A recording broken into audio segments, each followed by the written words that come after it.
आज क्लास बहुत लंबी नहीं होगी, छोटी होगी।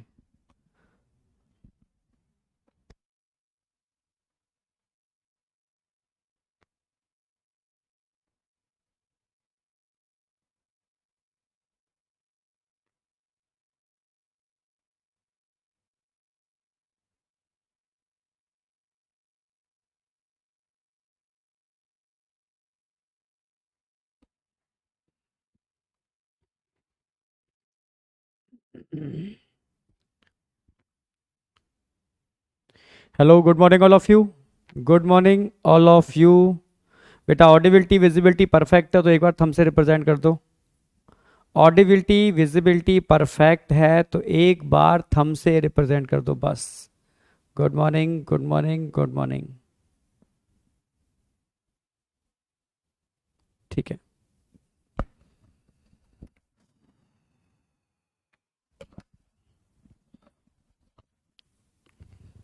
ओके, ठीक है, स्टार्ट कर देते हैं।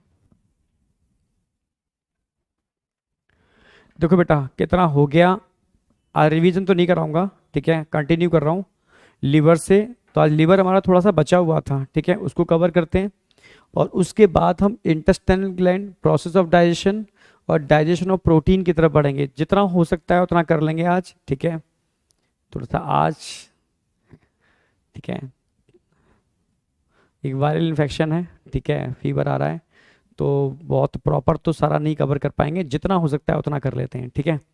तो आज एनर्जी लेवल नहीं है, जीरो एनर्जी लेवल, ठीक है। जीरो एनर्जी लेवल में आज सेकंड क्लास है, तो थोड़ा सा सपोर्ट करना, ठीक है, हो जाएगा, ठीक है। हाँ यार, एनर्जी आज है ही नहीं, बोल ही नहीं पा रहा हूँ मैं, समझो, बस कोशिश कर रहा हूँ। 103 104 बुखार में कोशिश कर रहा हूँ, और कुछ नहीं, ठीक है। तो जितना है बस समझने की कोशिश करना, ठीक है। साउंड थोड़ी सी बढ़ा देना आप इसकी।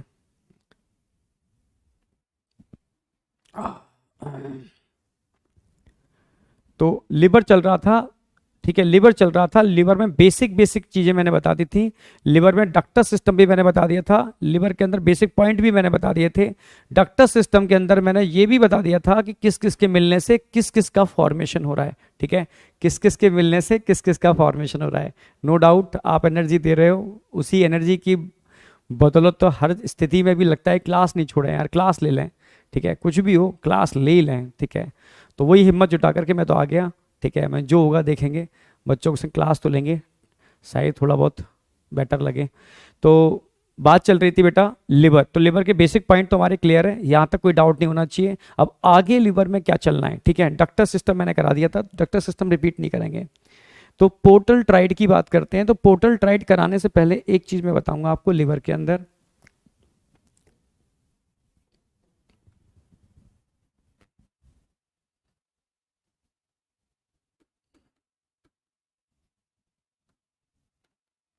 लिवर की यूनिट क्या थी, unit of liver hepatic lobule.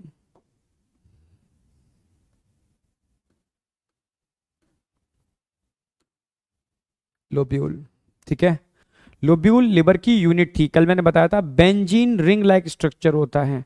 तो इस यूनिट को समझाने से पहले बेसिक बातें कराऊंगा, समझाऊंगा आपको, बिल्कुल बेसिक बातें। जैसे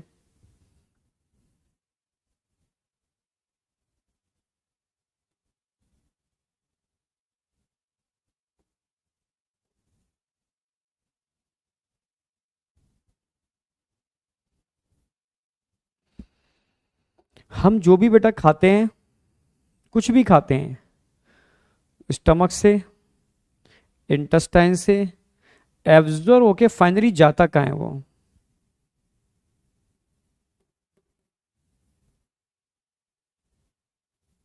लिवर के पास। लेके कौन जाता है लिवर के पास, ये डक्टर सिस्टम। यानी यहां पर ये जो वेन दिख रही है ना आपको, इसको पोर्टल वेन बोलोगे, क्या बोलोगे, पोर्टल वेन,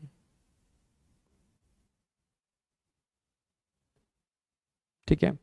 समझो मेरी बात, बॉडी में जितनी भी आर्टरी होती हैं, जितनी भी आर्टरी होती हैं, all artery of the our body, वो सारी की सारी हार्ट से निकलती हैं डक्ट की फॉर्म में, और बॉडी के टिश्यू में कैपिलरी में टूट जाती हैं। Without any exception. बॉडी में जितनी भी वेन्स होती हैं, सारी वेन्स विदाउट एनी एक्सेप्शन वो टिश्यू से निकलती हैं और फाइनली हार्ट में जाकर के खुलती हैं डक्ट की फॉर्म में। पर एक वेसल्स ऐसी होती है हमारी बॉडी के अंदर जो कैपिलरी से निकलती है और कैपिलरी में टूटती है, यानी टिश्यू से निकलती है, टिश्यू में टूटती है, इसमें हार्ट बीच में नहीं होता, ठीक है, इसमें हार्ट बीच में नहीं होता। तो ऐसी वेसल्स को हम बोलते हैं पोर्टल, पोर्टल वेन। क्या बोलते हैं? Portal vein.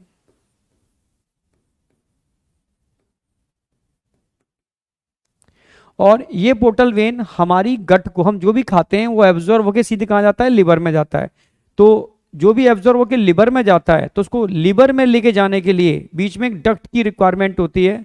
किसकी रिक्वायरमेंट होती है? डक्ट की। नो साउंड, साउंड तो आ रही है बेटा?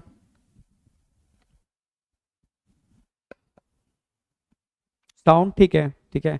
आज मेरी अंदर एनर्जी नहीं है, समझो कि तबीयत बहुत खराब है, ठीक है। आज मेरी एनर्जी बिल्कुल भी नहीं है, दम लगा के बोलूंगा तब भी आवाज़ इतनी ही निकलेगी।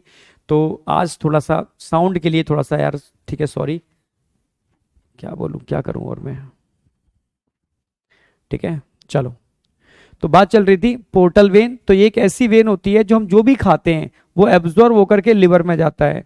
स्टमक हो, स्मॉल इंटेस्टाइन हो, लार्ज इंटेस्टाइन हो, एब्जॉर्ब होकर जाएगा सीधा लिवर के अंदर, ठीक है। तो लिवर में लेके जाने वाली जो वेन होती है इसको पोर्टल वेन बोलते हैं, पर लिवर से कनेक्टेड है इसलिए इसको बोलते हैं hepatic portal vein. Hepatic, hepatic portal vein. तो ये समझना कि लिवर एक ऑर्गन है जिसमें आप कहीं से भी कट करोगे तो इंटरनल स्ट्रक्चर एक जैसा होगा। तभी तो हम लिवर को डोनेट करते हैं, तो लिवर के एक टुकड़े को डोनेट करते हैं, यानी लिवर के हर टुकड़े टुकड़े के अंदर सेम टाइप का स्ट्रक्चर होगा, तभी तो लिवर पूरा कन्वर्ट हो पाएगा। यानी अगर मैं इस पोर्टल वेन की बात करता हूं, ये पोर्टल वेन लिवर की हर यूनिट से जुड़ी होगी। ये पोर्टल वेन लिवर की हर यूनिट से जुड़ी होगी, ठीक है। इसके अलावा लिवर एक ऑर्गन है और इसके अंदर क्या बनते हैं? बाइल का फॉर्मेशन होता है। तो लिवर से आप जानते हो बाइल डक्ट निकलती है, ठीक है, बाइल डक्ट। यानी लिवर की हर यूनिट का कनेक्शन इस बाइल डक्ट से भी होगा। तो लिवर का कनेक्शन ध्यान रखना है आपको, लिवर की हर यूनिट का कनेक्शन किससे होता है? लिवर की हर यूनिट का कनेक्शन किससे होगा? आप बोलोगे पोर्टल वेन से। बाइल डक्ट का कनेक्शन किससे होगा? आप बोलोगे लिवर की हर यूनिट से, ठीक है। इसके अलावा लिवर एक ऑर्गन है, तो इस ऑर्गन के पास ऑक्सीजनेटेड ब्लड को लाने के लिए एक आर्टरी भी होगी।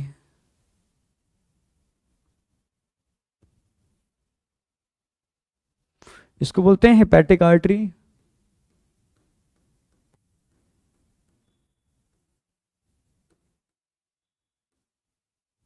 और डीऑक्सीजनेटेड ब्लड को लेके जाने के लिए एक वेन होती है।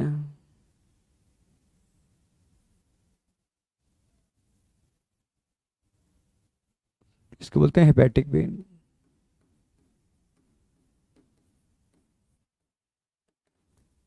यानी एक्चुअल में लिवर का कनेक्शन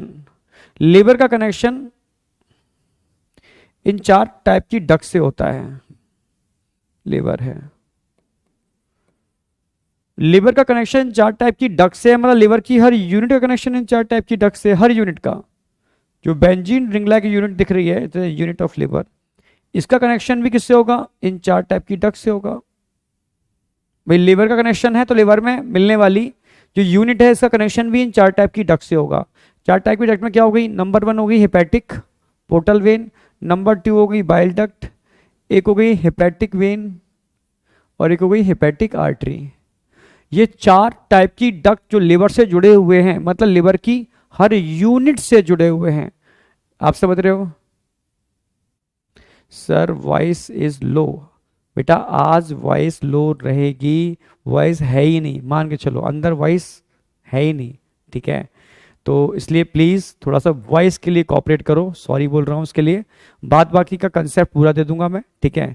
सिलेबस आपका टाइम से खत्म हो, सिलेबस प्रॉपर चले, इसलिए पूरी कोशिश रहेगी कि मेरे मतलब क्लासों में गैप ना हो, छुट्टी ना हो, ठीक है। उसकी टेंशन मत करो, हर चीज़ समझ में आएगी। पर आज मेरी वॉइस और एनर्जी लेवल है ही नहीं, ठीक है। अंदर से जो भी दम लगा रहा हूँ, कोशिश कर रहा हूँ, ठीक है। बस समझने की कोशिश करो, ठीक है। बस थोड़ा समझने की कोशिश करो कि ये स्टमक है, ये इंटेस्टाइन है, आप जो भी खा रहे हो वो एब्जॉर्ब होकर सीधा लिवर के पास जा रहा है।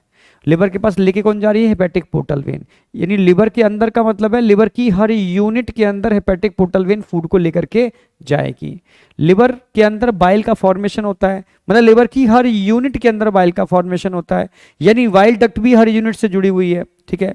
लिवर एक ऑर्गन है तो एक हेपेटिक आर्टरी और हेपेटिक वेन भी लिवर से जुड़ी हुई है, यानी ये 4 डक्ट आपके लिवर से जुड़े हुए हैं, मतलब लिवर की हर यूनिट से जुड़े हुए हैं। तो लिवर की इन यूनिट्स के अंदर इन चारों डक्ट की पोजीशन क्या होती है, और वही पोजीशन पोर्टल ट्राइड बनाने के लिए रिस्पॉन्सिबल होती है, जो समझाने की कोशिश कर रहा हूं। समझने की कोशिश करना कि पोर्टल ट्राइड होता क्या है। वापस आ रहे हैं, पोर्टल ट्राइड। पोर्टल ट्राइड तो मैं एक डायग्राम बनाऊंगा, उससे क्लियर होगा पोर्टल ट्राइड के बारे में।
देखो, अगर लिवर की एक यूनिट की बात करते हैं, जो बेंजीन रिंग लाइक स्ट्रक्चर होता है, इसको हम स्पेशली बोलते हैं हेपेटिक लोब्यूल। क्या बोलते हैं इसको, हेपेटिक लोब्यूल। तो हेपेटिक लोब्यूल की अगर बात करते हैं भाई, क्या है, it is a structural and functional unit of liver. ये लिवर की स्ट्रक्चरल और फंक्शनल यूनिट है, ठीक है, लिवर की स्ट्रक्चरल और फंक्शनल यूनिट है।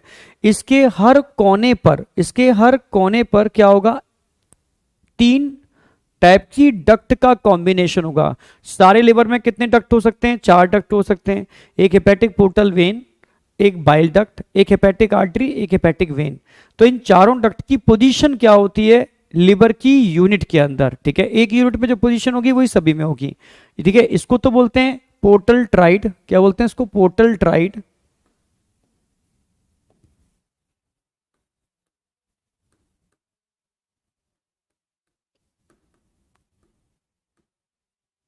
Portal tried.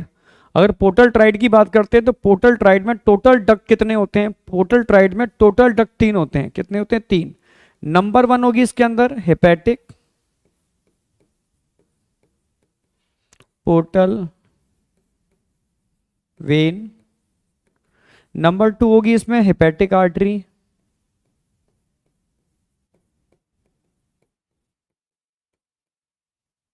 नंबर 3 इसके अंदर होगी बाइल डक्ट। ठीक है, यानी इस पोर्टल ट्राइड में कितने टाइप के डक्ट होंगे? ट्राइड का मतलब 3, hepatic portal vein, hepatic artery और बाइल डक्ट। ठीक है, हर किसी के अंदर ये 3 होंगे। सेंटर में क्या होगी? सेंटर में आपको दिखेगी हेपेटिक वेन।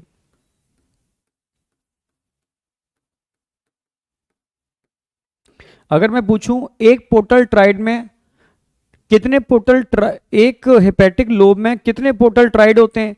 एक लोब्यूल के अंदर 6 पोर्टल ट्राइड होते हैं, और हर एक पोर्टल ट्राइड में कितने डक्ट होते हैं? 3 डक्ट होते हैं।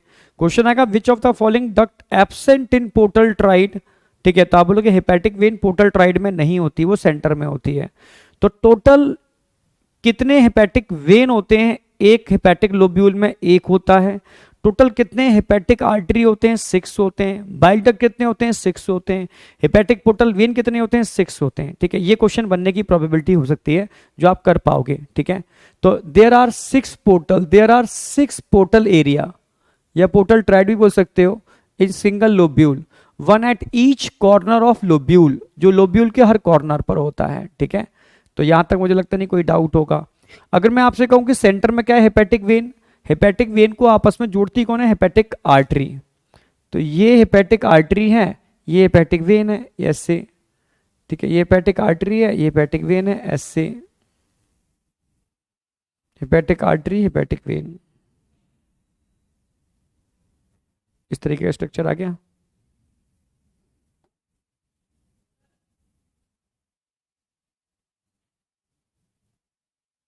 ये स्ट्रक्चर आ गया हेपेटिक आर्टरी, हेपेटिक वेन। और इनको आपस में जोड़ने के लिए बीच में कुछ सेल्स होते हैं। सेल्स होते हैं, इनको हेपेटोसाइट्स बोलते हैं। ये हेपेटोसाइट्स मिल करके अरेंज होकर के मिल करके क्या बनेंगे? ये सब अरेंज है, मिल करके अरेंज होकर के इनको आपस में जोड़ने का काम करते हैं। सेम ऐसा स्ट्रक्चर यहां पर भी होगा। ऐसे ही सबके अंदर स्ट्रक्चर होंगे। 2 बना के दिखा दे रहा हूं मैं। यानी जो ब्लड का फ्लो है वो कहां से कहां होगा? अगर हम ब्लड की फ्लो की बात करते हैं, आर्टरी से ब्लड कहां जाएगा? सीधे हेपेटिक वेन के अंदर। आर्टरी से ब्लड कहां जाएगा? हेपेटिक वेन के अंदर। आर्टरी से ब्लड कहां जाएगा? हेपेटिक वेन के अंदर। ये ऐसे। यहां से कहां जाएगा? हार्ट के अंदर। ठीक है, हार्ट।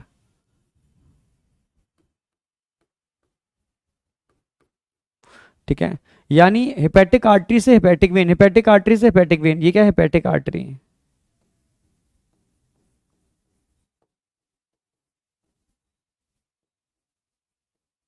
हेपेटिक आर्टरी से होता हुआ ये हेपेटिक वेन में जाएगा, और इसको आपस में कनेक्ट करने के लिए छोटे छोटे सेल्स होते हैं। इन सेल्स को क्या बोलते हैं? इनको बोलते हैं हेपेटोसाइट्स।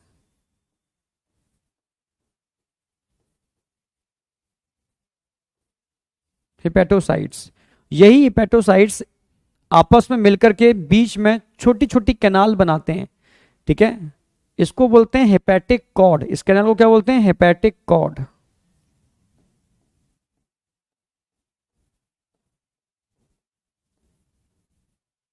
ये एनसीईआरटी में दे रखा है हेपेटिक कॉर्ड के बारे में, हेपेटोसाइट्स के बारे में, कि सारी की सारी हेपेटोसाइट मिलकर के, हेपेटोसाइट्स क्या काम करते हैं? हेपेटिक आर्टरी को हेपेटिक वेन से जोड़ते हैं, जिसके बीच में ब्लड का फ्लो होता है। जब ब्लड इसके बीच में फ्लो होता है बेटा, तो उसके बीच बीच में इनके अंदर बैठे होते हैं खास टाइप के सेल्स।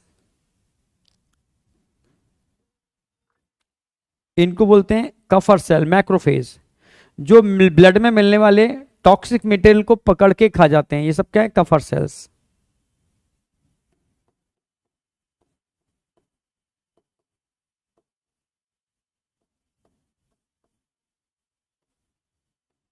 Kupffer cells. ठीक है, तो कफर सेल्स कहां देखने को मिल रहे हैं? कफर सेल्स आपको बीच बीच में अरेंज दिख रहे होंगे बेटा, कफर सेल्स।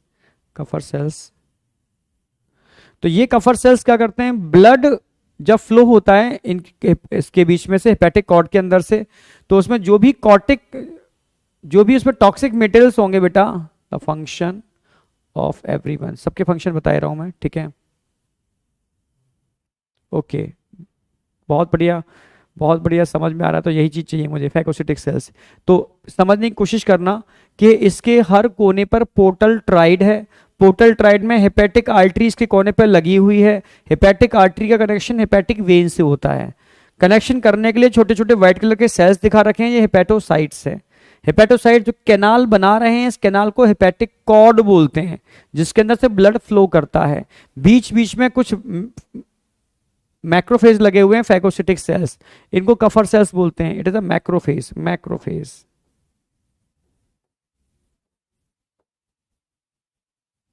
इन्हीं को मैक्रोफेज बोलते हैं, कफर सेल्स बोलते हैं। ठीक है, सारे क्वेश्चंस आपके सामने आ गए जितने बन सकते हैं। ठीक है, अब मैं एक बार तुम्हें एनसीईआरटी भी दिखा दूं जिससे और कंसेप्ट अच्छे से हो जाए। देखो, liver is the largest gland of our body, जिसका वेट मैंने बता चुका था कितना होता है। ठीक है, it is situated in abdominal cavity just below the diaphragm. इसमें कितने लोब्स होते हैं? 2 लोब्स होते हैं। अब यहां से कहानी चालू होगी। The hepatic lobule are the structural and functional unit of liver, जिसके अंदर क्या होते हैं? Hepatic cells arrange in the form of cord. यानी जो हेपेटिक सेल्स होते हैं, ये हेपेटिक सेल्स इस तरीके से अरेंज होते हैं, एक कॉर्ड की फॉर्म में है। इसको बोलते हैं हेपेटिक कॉर्ड। ये हेपेटोसाइट्स हैं, ये हेपेटिक कॉर्ड्स है जिसके अंदर ब्लड का फ्लो होता है। Each lobule is covered by thin connective tissue sheet, इसको क्या बोलते हैं? Glisson's capsule. The bile secrete by the hepatic cells pass through the hepatic duct and is stored in the concentrated in a thin muscular sac, जिसको हम बोलते हैं gall bladder. The duct of gall bladder, cystic duct, along with the pancreas is composed। अच्छा, थोड़ा सा कहीं छूट गया मुझे लग रहा है। along with मतलब डक्टर सिस्टम मैंने आपको बता दिया। along with किसके संग बात किसकी चल रही है? हाँ, the duct of gall bladder. Gall bladder की डक्ट हेपेटिक डक्ट के साथ मिलकर के बाइल डक्ट बनाती है। फिर बाइल डक्ट पेनक्रियाटिक डक्ट के साथ मिलकर के हेपेटो पेनक्रियाटिक डक्ट बनाती है। ये पूरा डक्टर सिस्टम हो गया। ठीक है, शायद एक पेज छूट गया, कुछ लाइंस आपकी इस पे। तो ये आप अब एनसीईआरटी खोल के बैठे हो, आप देख सकते हो। तो ये एनसीईआरटी वाला पार्ट हमारा कंप्लीट हो गया। वापस आ रहे हैं। तो पोर्टल ट्राइड समझ में आ गया। पोर्टल ट्राइड होता क्या है? ये लिवर की यूनिट है, लोब्यूल। ठीक है, इस लोब्यूल के हर कोने पर पोर्टल ट्राइड लगा होता है, जिसमें 3 टाइप के डक्ट होते हैं। टोटल लिवर में 4 टाइप के डक्ट हो सकते हैं। यानी इन लोब्यूल के सेंटर में होती है हेपेटिक वेन, और इसके हर कोने पर पोर्टल ट्राइड है, जिसके अंदर 3 टाइप के डक्ट लगे होते हैं। ठीक है, एक हेपेटिक आर्टरी, एक हेपेटिक पोर्टल वेन और एक बाइल डक्ट। इसके मिलने से ये पोर्टल ट्राइड का फॉर्मेशन होता है। ठीक है, इन तीनों के मिलने से पोर्टल ट्राइड का फॉर्मेशन होता है। एक क्वेश्चन तो इस तरीके से पूछ सकते हैं, हेपेटोसाइट्स का काम क्या है? हेपेटिक कॉर्ड का फॉर्मेशन। ठीक है, हेपेटिक आर्टरी और हेपेटिक वेन आपस में कनेक्टेड होते हैं, बीच में कफर सेल्स होते हैं, मैक्रोफेज। ठीक है, इनको मैक्रोफेज बोलते हैं। हेपेटिक वेन सेंटर में एक होती है और पोर्टल ट्राइड 6 होते हैं, और इनमें मिलने वाली हर वेसल्स भी 6 ही होंगे, क्योंकि पोर्टल ट्राइड भी 6 होते हैं। तो यहां तक कोई डाउट नहीं होना चाहिए, एकदम क्लियर है। ओके या नहीं? यहां तक कोई भी डाउट है तो मुझे बताओ।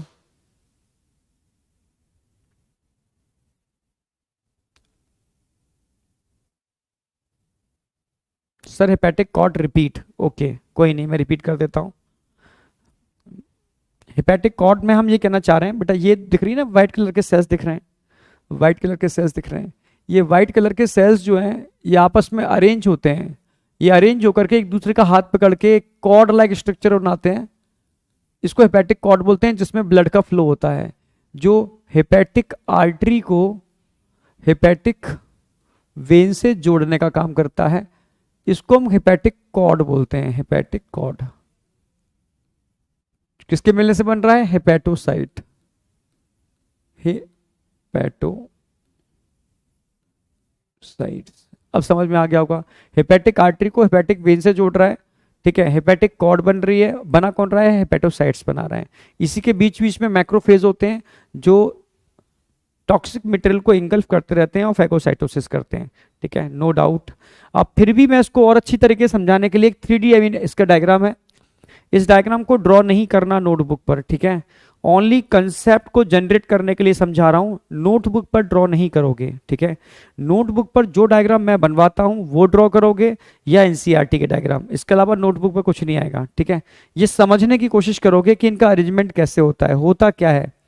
देखो हर कोने पर लगा हुआ है एक पोर्टल ट्राइड, हर कोने पर क्या लगा हुआ है, एक पोर्टल ट्राइड, ये पोर्टल ट्राइड लगा हुआ है, ये पोर्टल ट्राइड लगा हुआ है, ठीक है। हर कोने पर क्या लगा हुआ है, portal tried, portal tried, portal tried, portal tried, portal tried, समझ में आ गया, समझ रहे हो पोर्टल ट्राइड को, ठीक है। अब पोर्टल ट्राइड में तीन चीजें होती हैं, क्या क्या होंगी पोर्टल ट्राइड के अंदर। पोर्टल ट्राइड में एक बाइल डक्ट होगी, पोर्टल ट्राइड में एक पोर्टल वेन्यूल वेन्स होंगी, ठीक है, पोर्टल वेन, और एक पोर्टल आर्टरी होगी, समझ रहे हो ना मेरी बात, यानी हेपेटिक आर्टरी, हेपेटिक आर्टरी होगी, हेपेटिक पोर्टल वेन होगी और बाइल डक्ट होगी, तीन इस पोर्टल ट्राइड में होते हैं। सेंटर में क्या होगा, सेंटर में हेपेटिक वेन होगी, कहीं दे रखा है क्या, हेपेटिक वेन, पोर्टल वेन बोल लो, hepatic vein, hepatic vein, central vein या हेपेटिक वेन बोल सकते हो, सेंट्रल वेन या हेपेटिक वेन,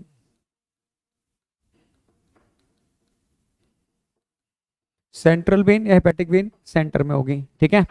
तो अब समझना है आपको होता क्या है, ये आर्टरी है, आर्टरी से जो ब्लड आया, ये ब्लड धीरे धीरे धीरे धीरे यहां से होता हुआ, यहां से होता हुआ, यहां से होता हुआ इसके अंदर आएगा, और यहां से पूरी बॉडी में हार्ट में चला जाएगा, समझ में आया।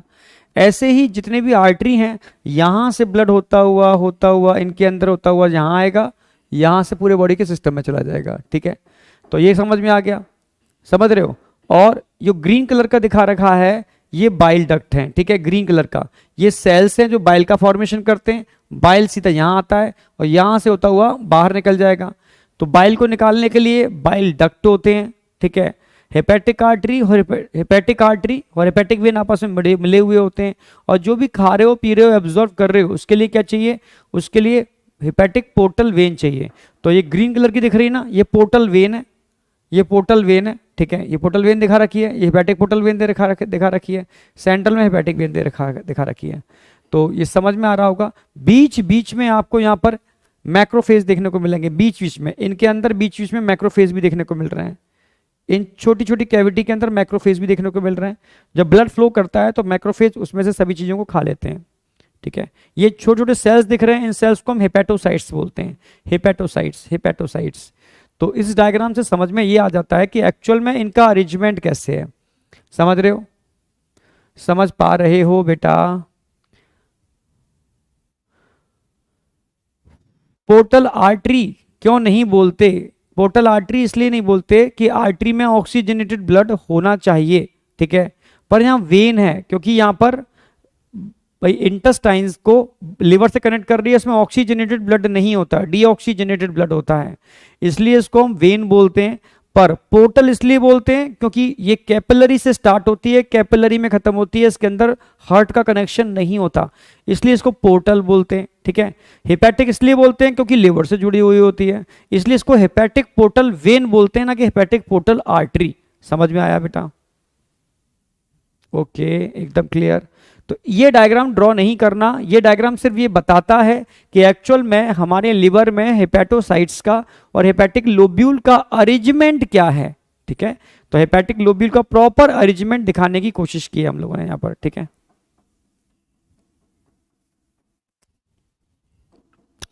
अब लिवर का फंक्शन तो क्लियर हो गया, अब लिवर का मेन काम क्या होता है। लिवर का मेन काम, वैसे लिवर के फंक्शन इतने ज्यादा हैं कि पूरी किताब ही है लिवर के फंक्शन के ऊपर, ठीक है। पर आपके सिलेबस में लिवर का सिर्फ एक ही फंक्शन डिटेल में मेंशन है, वो क्या है, फॉर्मेशन ऑफ बाइल जूस। तो लिवर का मेन फंक्शन क्या है, फॉर्मेशन ऑफ बाइल जूस। और बाइल जूस का मेन फंक्शन क्या होता है, इमल्सिफिकेशन ऑफ फैट, ठीक है। तो भाई अगर मैं लिवर का मेन फंक्शन पूछूंगा, production of bile juice, production of bile juice, और बाइल जूस का मेन फंक्शन क्या होता है, फॉर इमल्सिफिकेशन। इमल्सिफिकेशन समझते हो, इमल्सिफिकेशन का मतलब होता है बड़े से फैट ग्लोब्यूल का स्मॉल फैट ड्रॉपलेट में कन्वर्जन।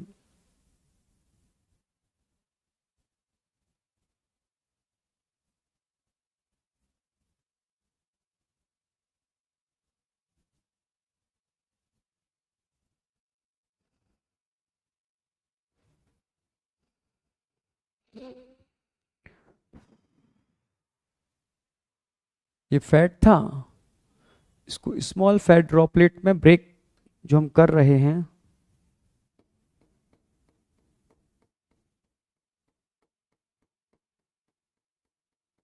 यही है एमल्सिफिकेशन, बड़े से फैट ड्रॉप ग्लोब्यूल का स्मॉल फैट ड्रॉपलेट में कन्वर्जन।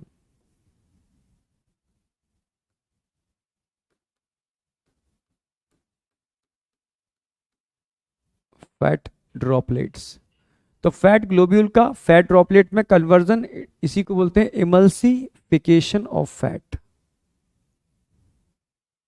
इमल्सिफिकेशन ऑफ फैट, ये फैट का इमल्सिफिकेशन करने के लिए रिस्पॉन्सिबल होता है। ठीक है, कौन? Bile juice. कौन? Bile juice. तो लिवर का काम क्या होता है? बाइल जूस का फॉर्मेशन। और बाइल जूस क्या काम करता है? Emulsification of fat. इमल्सिफिकेशन का मतलब समझते हो? बड़े बड़े फैट ग्लोब्यूल जो आप खाते हो उसको मथ देना, इमल्सीफाई कर देना, इमल्सीफाई करके, ठीक है, उसको इमल्सी, जिससे कि उसका डाइजेशन प्रॉपर हो पाए। तो मेनली जो फंक्शन है यहाँ पर इसका क्या है? फैट ग्लोब्यूल का फैट ड्रॉपलेट में conversion with the help of bile juice, इसी को इमल्सिफिकेशन बोलते हैं। ठीक है, तो कंपोजिशन आ जाओ। एक दिन के अंदर लगभग कितना बाइल जूस निकल जाता है? लगभग 500 से 600 ml। पीएच कितनी होती है? सबकी पीएच 7.8 होगी ड्यूडेनम के अंदर। मैक्सिमम मैंने सबके अंदर वाटर ही बताया था। 5% में सब कुछ आ जाएगा। 5% में कोलेस्ट्रॉल आ जाएगा, 5% में लिसिथिन आ जाएगा जो एक फॉस्फोलिपिड है। लिसिथिन भी इमल्सिफिकेशन में पार्टिसिपेट करता है। बाइल जूस का वो कौन सा पार्ट है जो इमल्सिफिकेशन में पार्टिसिपेट करता है? लिसिथिन। इसके अलावा ऑर्गेनिक सॉल्ट जो होते हैं, organic salt, sodium glycocholate and sodium taurocholate, ये भी इमल्सिफिकेशन में हेल्प करते हैं। तो एक्चुअल में जो फैट का इमल्सिफिकेशन है उसमें दो चीजें पार्टिसिपेट कर रही हैं, एक तो organic salt sodium glycocholate and sodium taurocholate, और एक लिसिथिन जो एक फॉस्फोलिपिड है। ये मिलकर के इमल्सिफिकेशन में पार्टिसिपेट करते हैं। कैसे करते हैं? पूरा मैकेनिज्म प्रोसेस ऑफ डाइजेशन में बताऊंगा। तो अभी तो इतना समझना है कि बाइल का फॉर्मेशन होता कहाँ है? लिवर में होता है। बाइल का काम क्या होता है? इमल्सिफिकेशन ऑफ फैट काम होता है। अच्छा ठीक है, बाइल की कंपोजिशन क्या होती है? भाई बाइल के अंदर मैक्सिमम तो वाटर ही होता है। 5% में सब कुछ होता है। सब कुछ में क्या क्या होता है? कोलेस्ट्रॉल होता है और लिसिथिन नाम का फॉस्फोलिपिड होता है। ठीक है, कोलेस्ट्रॉल होता है और लिसिथिन नाम का, सर व्हाट इज सोडियम ग्लाइकोकोलेट? बिल्कुल बता रहा हूं बेटा, sodium glycocholate and sodium taurocholate ये ऑर्गेनिक सॉल्ट हैं। जबकि इनऑर्गेनिक सॉल्ट की बात करते हैं, सोडियम बाइकार्बोनेट इनऑर्गेनिक सॉल्ट होते हैं। ये ऑर्गेनिक सॉल्ट और इनऑर्गेनिक सॉल्ट दोनों ही सॉल्ट बाइल जूस के अंदर मिलते हैं। ठीक है, बाइल सॉल्ट, दोनों ही सॉल्ट कहाँ मिल रहे हैं? बाइल जूस के अंदर। जिसमें जो इनऑर्गेनिक सॉल्ट होते हैं इनका मेन काम क्या होता है? भाई यहां पर भी बाइकार्बोनेट आयन आएंगे, पीएच को मेंटेन करते हैं, मेंटेन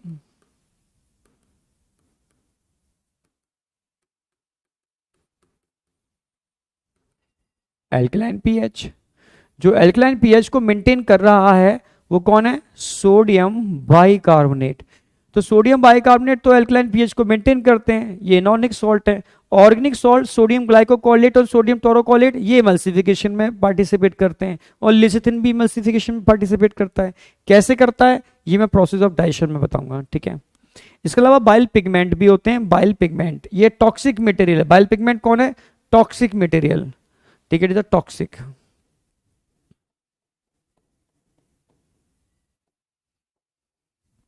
टॉक्सिक मटेरियल है बाइल पिगमेंट, प्रोड्यूस बाय, भाई कैसे प्रोड्यूस हो रहा है? It is a product of break down of haemoglobin.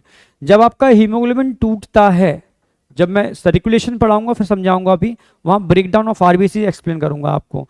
जब हीमोग्लोबिन टूटता है तो हीम और ग्लोबुलिन बनते हैं। ग्लोबुलिन प्रोटीन है, लिवर यूज कर लेता है, पर हीम हाईली टॉक्सिक मटेरियल होता है जो बिलिरुबिन ब्लूबर्डिन में कन्वर्ट होता है। बिलिरुबिन ब्लूबर्डिन, इनको हम बाइल पिगमेंट बोलते हैं, जो बाइल जूस की हेल्प से गट में ट्रांसफर कर दिए जाते हैं। कहां पर? गट में ट्रांसफर कर दिए जाते हैं और गट की हेल्प से बाहर निकल जाते हैं। फिर से बोल रहा हूं, समझो।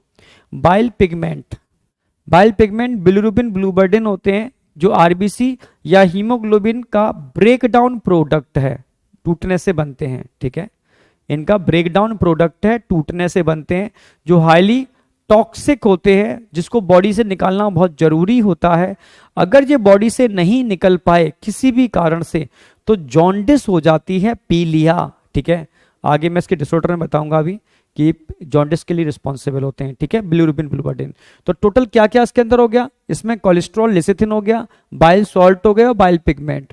ठीक है, जिसमें से अगर मैं लेसिथिन की बात करता हूं और बाइल सॉल्ट की बात करता हूं, तो ये एमल्सिफिकेशन में पार्टिसिपेट करते हैं। बाइल पिगमेंट किसी में भी पार्टिसिपेट नहीं करते। ये टॉक्सिक मटेरियल है जो बाइल जूस के साथ इंटेस्टाइन में ट्रांसफर कर दिया जाता है।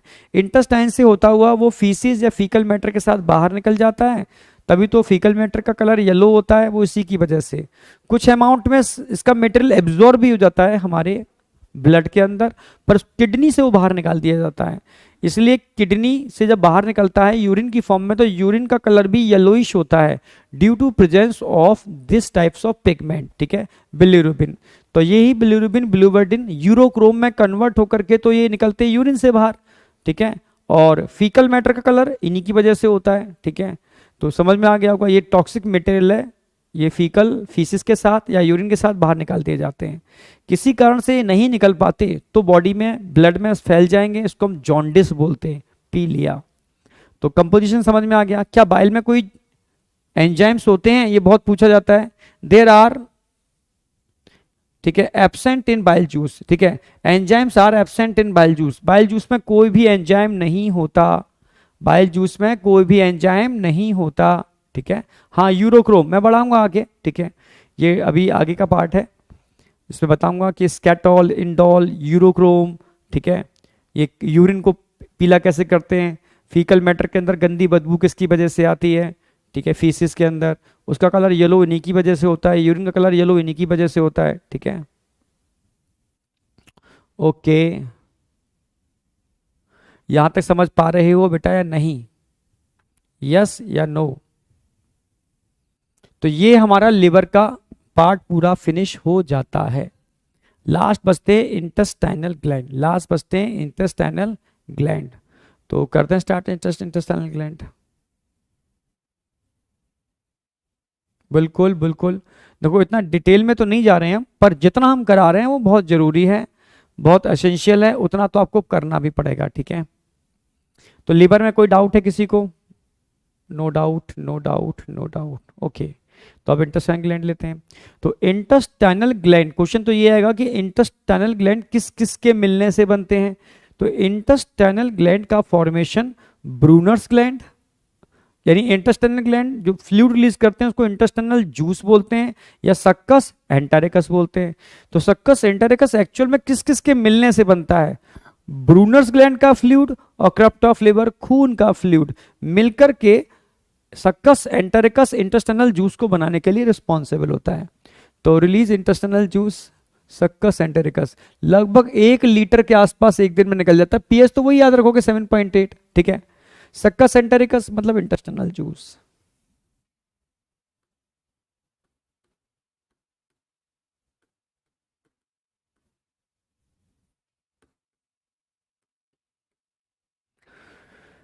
किस किस का फ्लूइड है? तो fluid of Brunner's gland, fluid of Brunner's gland and fluid of crypt of Lieberkuhn. अगर मैं ब्रूनर्स ग्लैंड की बात करता हूं, कहां मिलते हैं? क्रप्ट ऑफ लिवर, खून कहां मिलते हैं? ये बता चुका हूं मैं एक बार। Present in submucosa of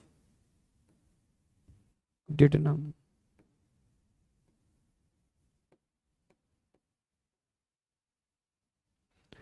सब म्यूकोसा ऑफ ड्यूडेनम, ड्यूडेनम की सब म्यूकोसा में ब्रूनर्स ग्लैंड होते हैं। ये कहाँ होते हैं? क्रप्ट ऑफ लिवर, खून। म्यूकोसा ऑफ स्मॉल इंटेस्टाइन, ये स्मॉल इंटेस्टाइन की म्यूकोसा में होते हैं। ठीक है, ये क्या रिलीज करते हैं? इन दोनों का, अच्छा ये क्या रिलीज करते हैं? एल्कलाइन,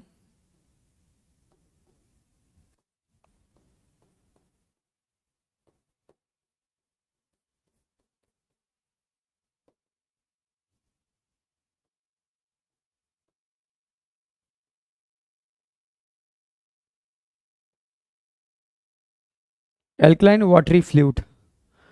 और ये क्या रिलीज करते हैं?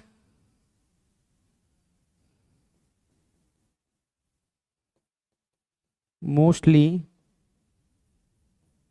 पार्ट ऑफ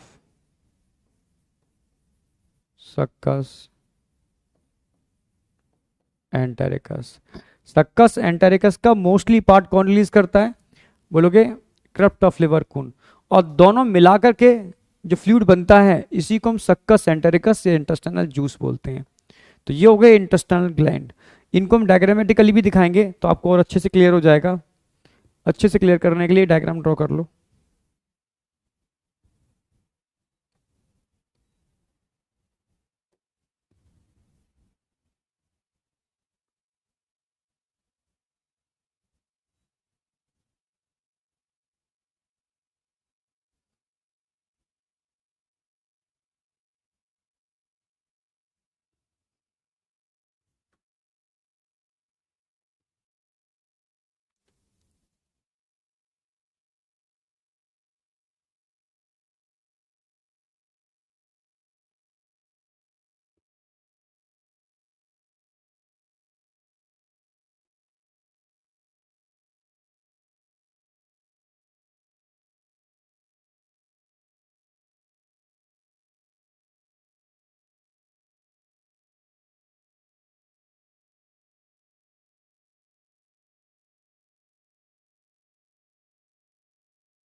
ये जो ऊपर फिंगर लाइक प्रोजेक्शन दिख रहे हैं ना म्यूकोसा में, ये तो विलाई है। ठीक है। ये जो दिख रहे हैं ना आपको, ये क्रप्ट ऑफ लिवर कून है। ये सब क्या है? क्रप्ट ऑफ लिवर कून।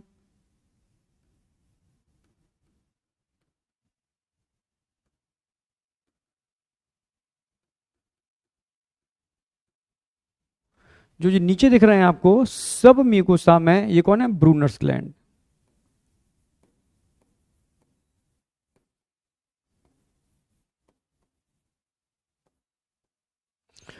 तो समझ में आ गया होगा, ब्रूनर्स ग्लैंड सब म्यूकोसा में मिलते हैं। Crypt of Lieberkuhn between villi, between villi, villi के बीच में क्रप्ट ऑफ लिवर कून होते हैं। लिवर कून की दरारें बोलते हैं, जिसमें एक नहीं कई टाइप के सेल्स होते हैं। अगर मैं इन सेल्स की बात करता हूं तो समझना, यहां पर गोबलेट सेल होते हैं,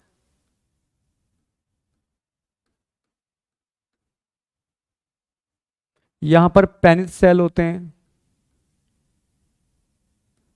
ये नीट में आया हुआ क्वेश्चन है, एनसीईआरटी में नहीं दे रखा पर नीट में आया हुआ है। यहां पर अर्जेंटाफिन सेल होते हैं,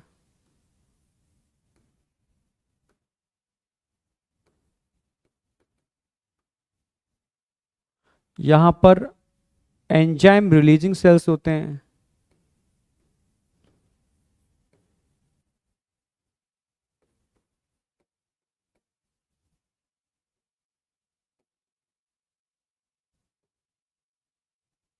यहां पर हार्मोन रिलीजिंग सेल्स होते हैं,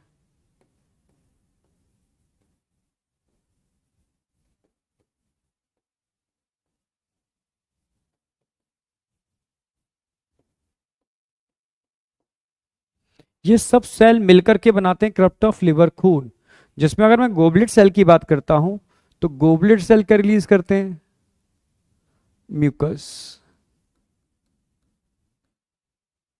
पेनिस सेल क्या रिलीज करते हैं? याद हो आपको? लाइसोजाइम।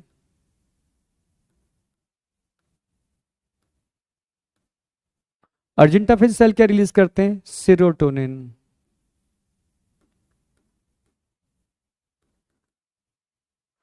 एंजाइम और हार्मोन रिलीजिंग सेल तो समझ गए। तो म्यूकस तो समझते हो, लाइसोजाइम क्या है? एंटीबैक्टीरियल है।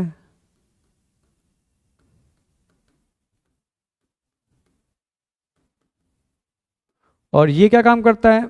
ये कॉन्ट्रैक्शन स्मूथ मसल्स।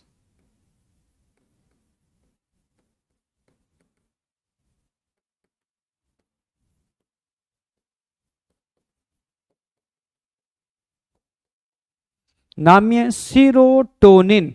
यानी टोनिन मतलब होता है कॉन्ट्रैक्शन, यानी स्मूथ मसल्स में कॉन्ट्रैक्शन कराने के लिए रिस्पॉन्सिबल होता है, ठीक है। तो अर्जेंटाफिन सेल जरूरी नहीं यही मिलते हैं, ये हमारे गट में और जगह भी होते हैं, जो हमारी गट के अंदर क्या कराते हैं? धीरे धीरे कॉन्ट्रैक्शन कराते हैं, पेरिस्टाल्टिक मूवमेंट कराते हैं। तो सीरोटोनिन का मतलब समझ में आ गया। तो ये सारी बातें समझ में आ रही होंगी बेटा कि किस तरीके से इंटेस्टाइनल ग्लैंड म्यूकोसा और सब म्यूकोसा में होते हैं, और दोनों ग्लैंड के फ्लूइड को कॉमनली हम क्या बोलते हैं? सक्कस एंटेरिकस, जिसमें म्यूकस का भी इन्वॉल्वमेंट है। आप समझ रहे? गोबलेट सेल जो म्यूकस रिलीज कर रहे हैं वो भी इसमें इंक्लूड होता है। तो ये आ गया, कंप्लीट हो गया आपका इंटेस्टाइनल ग्लैंड। इसमें एंजाइम की बात तो हम अभी प्रोसेस ऑफ डाइजेशन में करेंगे। हार्मोन वाली बात हम कवर कर लेते हैं। वो कौन कौन से हार्मोन हैं जो इन सेल से रिलीज होते हैं? तो मेनली 3 हार्मोन हम पढ़ने वाले हैं जो आपके सिलेबस में है, जो एनसीईआरटी ने दे रखे हैं, ठीक है। जैसे hormonal regulation of gut secretion, इसको समझना होगा। इसके लिए मुझे बहुत एनर्जी देनी पड़ती है, शायद उतनी एनर्जी आज नहीं है, पर कोशिश कर रहा हूँ समझाने के लिए, ठीक है। कोशिश कर रहा हूँ हर चीज समझाने के लिए, हर चीज एकदम क्रिस्टल क्लियर करके चल रहा हूँ। बस एनर्जी लेवल थोड़ा कम है, साउंड थोड़ी धीमी है, बात बाकी का सब कुछ ओके है, इसलिए उसको अदरवाइज मत लेना, ठीक है। सब चीजें एकदम एकदम तरीके से लेके चल रहे हैं, समझने की कोशिश करना। ये 3 हार्मोन बताने वाला हूं आपको, एंटेरोगेस्ट्रोन, सिक्रेटिन और कोलिसिस्टोकाइनिन, ठीक है। तो समझाने के लिए मैं एक डायग्राम ड्रॉ करूंगा।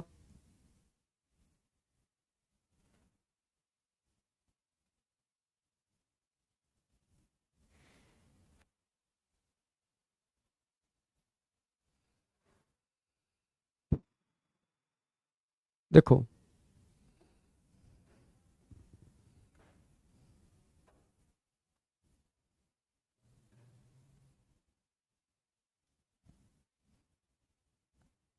समझने की कोशिश करना बस आप।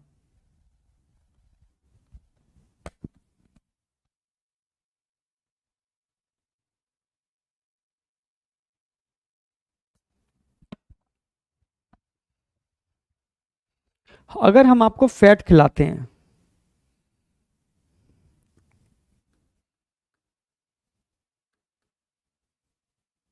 ठीक है, कभी आपने देखा है कि आप कभी पार्टी में जाते हो, कहीं पर भी जाते हो, तो ये लोग स्टार्टर खिलाते हैं पहले आपको, ठीक है। स्टार्टर, तली हुई चीजें, स्टार्टर मतलब तली हुई चीजें, समझो, जो खाने से पहले दी जाती हैं वो स्टार्टर हैं, ठीक है। कभी देखा है, कभी आपने घर में प्रोग्राम किया हो, एक मिनट यार उसको बंद करें,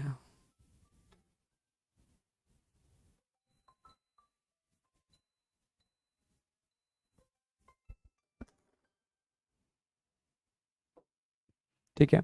स्टार्टर समझते हो भाई? ऑयली चीजें, कभी का आपने घर में हलवाई लगाया हो खाने के लिए, तो हलवाई पूछता है भाई सॉरी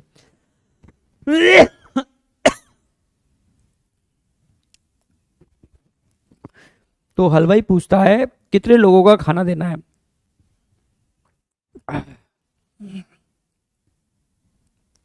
तो हलवाई पूछता है कि कितने लोगों का खाना है, ठीक है। तो आप कहते हो कि भाई 10,000, या मानो 1,000, 1,000 लोगों के लिए खाना बनवाना है। कितने लोगों के लिए?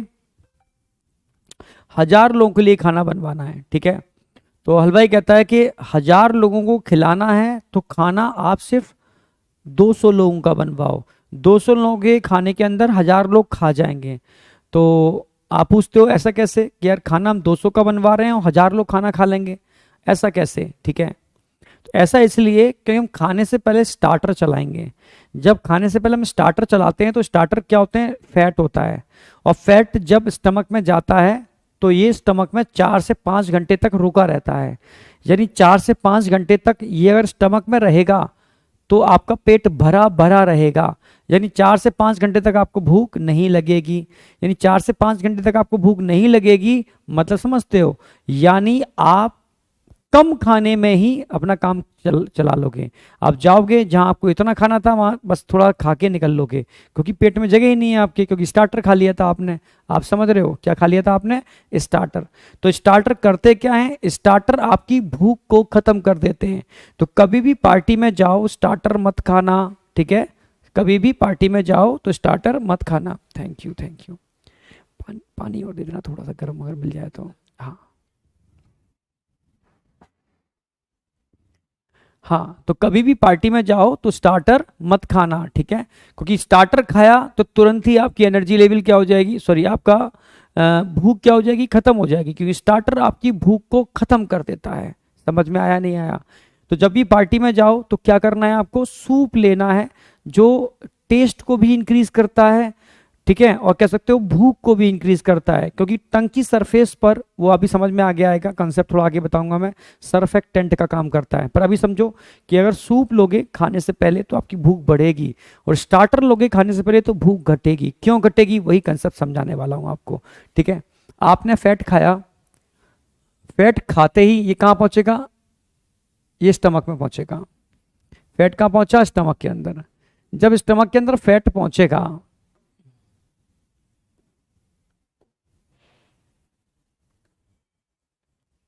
स्टमक के अंदर जब फैट पहुंचेगा, स्टमक के अंदर जब फैट पहुंचेगा तो ये फैट स्टमक में 4 से 5 घंटे तक रहेगा।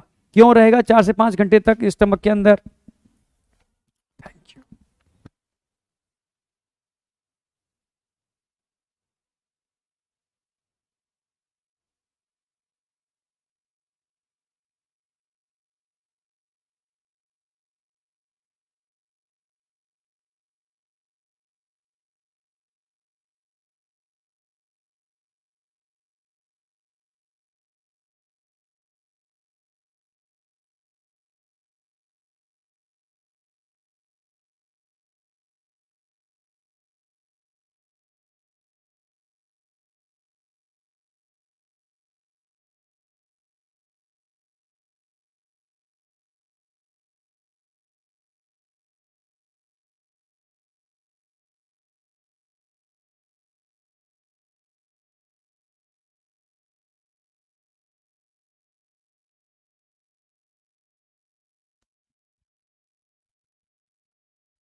तो जैसे ही फैट खाया आपने तो फैट कहाँ आएगा, स्टमक में। अब स्टमक में क्या होगा, ये फैट धीरे धीरे, ये फैट धीरे धीरे कहाँ पहुंचेगा, ड्यूडेनम में। जब फैट धीरे धीरे ड्यूडेनम में पहुंचेगा तो पहले क्या होगा, इस फैट का एमल्सिफिकेशन। अरे प्रभु, इस फैट का क्या होगा यहां पर, धीरे धीरे इसका एमल्सिफिकेशन।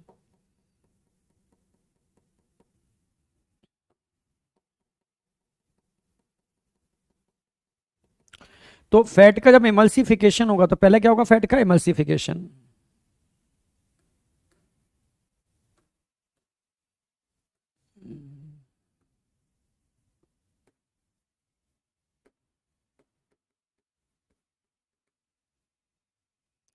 फिर क्या होगा इसका डाइजेशन।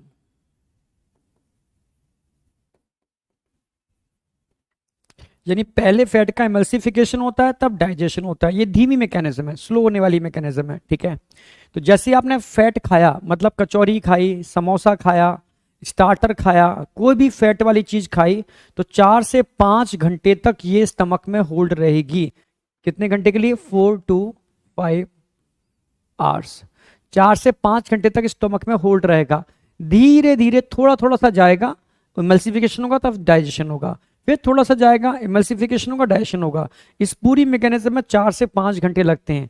यानी 4 से 5 घंटे तक आपको भूख तो लगने वाली नहीं है, समझने की कोशिश करना। 4 से 5 घंटे तक आपको भूख नहीं लगेगी, इसलिए पार्टी में फैट नहीं खाना।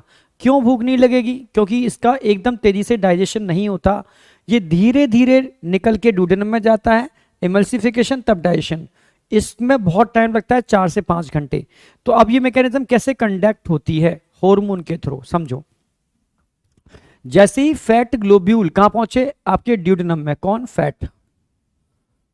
जैसे ही फैट ड्यूडेनम में खिसक के जाएगा, वैसे ही क्या होगा भाई? 4 से 5 घंटे तक पहले फैट को कहां स्टोर रखना है आपको? स्टमक के अंदर। तो स्टमक में फैट के आते ही धीरे धीरे एचसीएल बनना चालू होता है। HCL, HCL, HCL.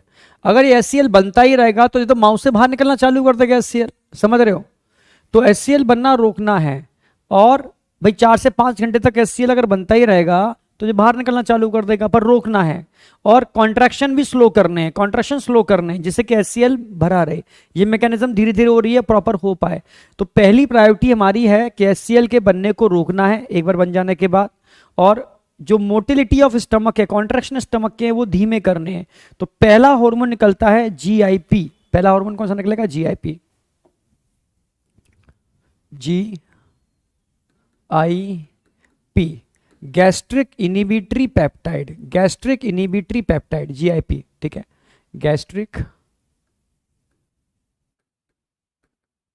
इनहिबिटरी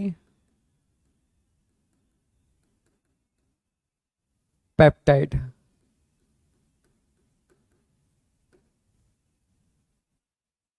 ये गैस्ट्रिक इनहिबिटरी पेप्टाइड ड्यूडेनम से निकलता है, ठीक है, और स्टमक पर वर्क करता है।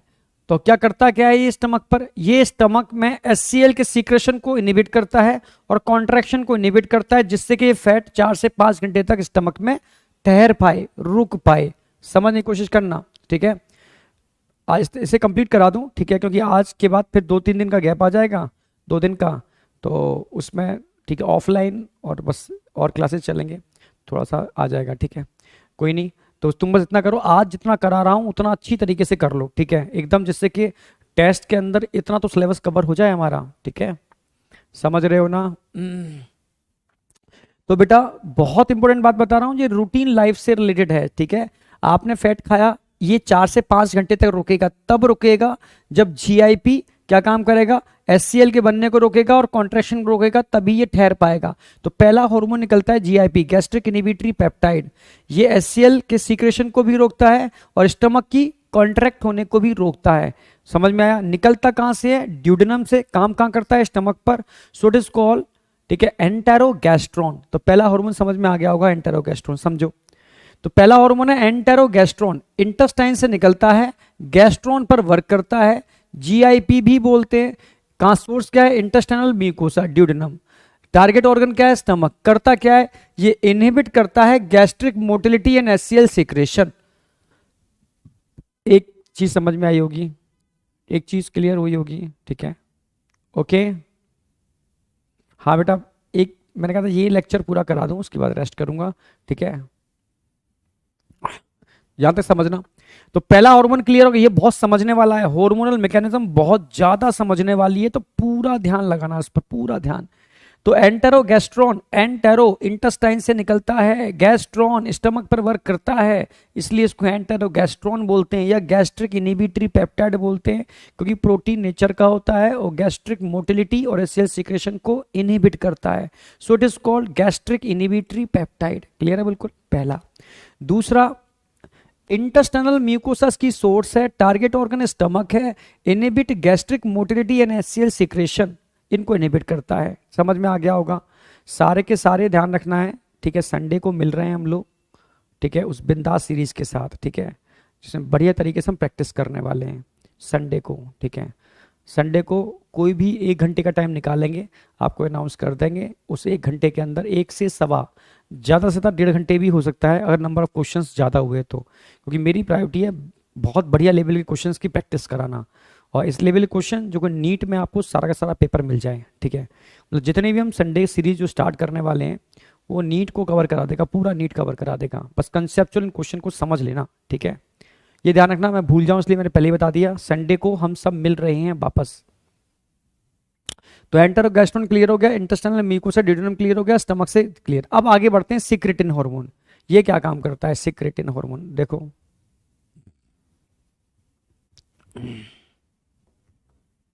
ठीक है भाई, जीआईपी ने अपना काम कर दिया, अब सिक्रेटिन।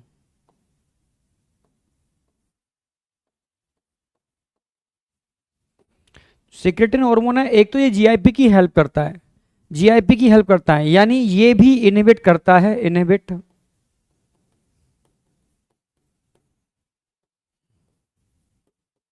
गैस्ट्रिक मोटिलिटी, और साथ में एचसीएल सिक्रेशन। तो जीआईपी की मदद कर रहा है, जीआईपी वाला काम ये भी कर रहा है, पर एक काम और करता है, ये स्टिमुलेट भी करता है, स्टिमुलेट। किसको स्टिमुलेट करता है ये? एक तो बाइल जूस को, ठीक है,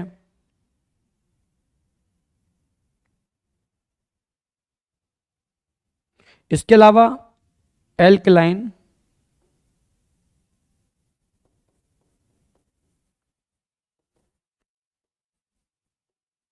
फ्लूइड फ्रॉम पेनक्रियाज।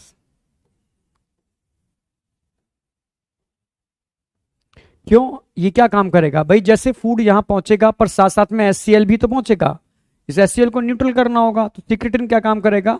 यहां से तो बाइल को रिलीज करवाएगा जिससे कि फैट का एमल्सिफिकेशन हो पाए, ठीक है, और पेनक्रियाज से एल्कलाइन फ्लूइड को रिलीज करेगा जो एचसीएल को न्यूट्रल करे, ठीक है।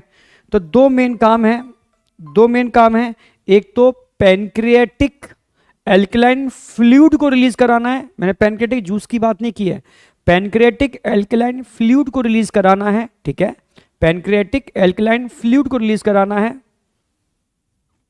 नाम सरप्राइज होगा क्योंकि आप ही लोगों ने नाम सजेस्ट किया है, ठीक है, उसका नाम आप ही लोगों ने सजेस्ट किया है। जो आपके नाम है उनमें जो एक मुझे, मतलब वैसे बहुत सारे नाम मुझे बहुत अच्छे लग रहे हैं, पर ले एक भी सकते हैं, कोई कोई एक ही नाम लेना है, तो उनमें से मैंने 4-5 सेलेक्ट कर लिए, उनमें से भी रैंडमली कोई एक सेलेक्ट करूंगा क्योंकि इतने अच्छे अच्छे नाम सजेस्ट किए हैं आप लोगों ने, मैं बताऊं क्या, ठीक है। तो उनमें से रैंडमली यहां कोई एक यूज करूंगा, और आगे कोई और हम आपके नीड के हिसाब से कुछ अच्छी चीज लेकर के आते हैं तो एक नाम वहां पर भी यूज करेंगे इसको, ठीक है। बट अभी कोई एक नाम सजेस्ट कर रहे हैं, ठीक है, कोई भी एक, वो हम आपको सरप्राइज, संडे को रहेगा सरप्राइज। तो जीआईपी समझ में आ गया, सिक्रेटिन जीआईपी की हेल्प कर रहा है, साथ साथ में बाइल जूस और एल्कलाइन फ्लूइड को रिलीज कर रहा है। एल्कलाइन फ्लूइड किस पर काम करेगा? एचसीएल को न्यूट्रल करेगा, क्योंकि यहां से एचसीएल भी तो आ रहा है। और बाइल जूस क्या काम करेगा? इमल्सिफिकेशन में हेल्प करेगा, इमल्सिफिकेशन, इमल्सिफिकेशन, क्योंकि दो काम कराना है, फैट को इमल्सिफाई भी कराना है हमें, ठीक है, और एचसीएल को न्यूट्रल भी करना है, तो तैयारी हो गई।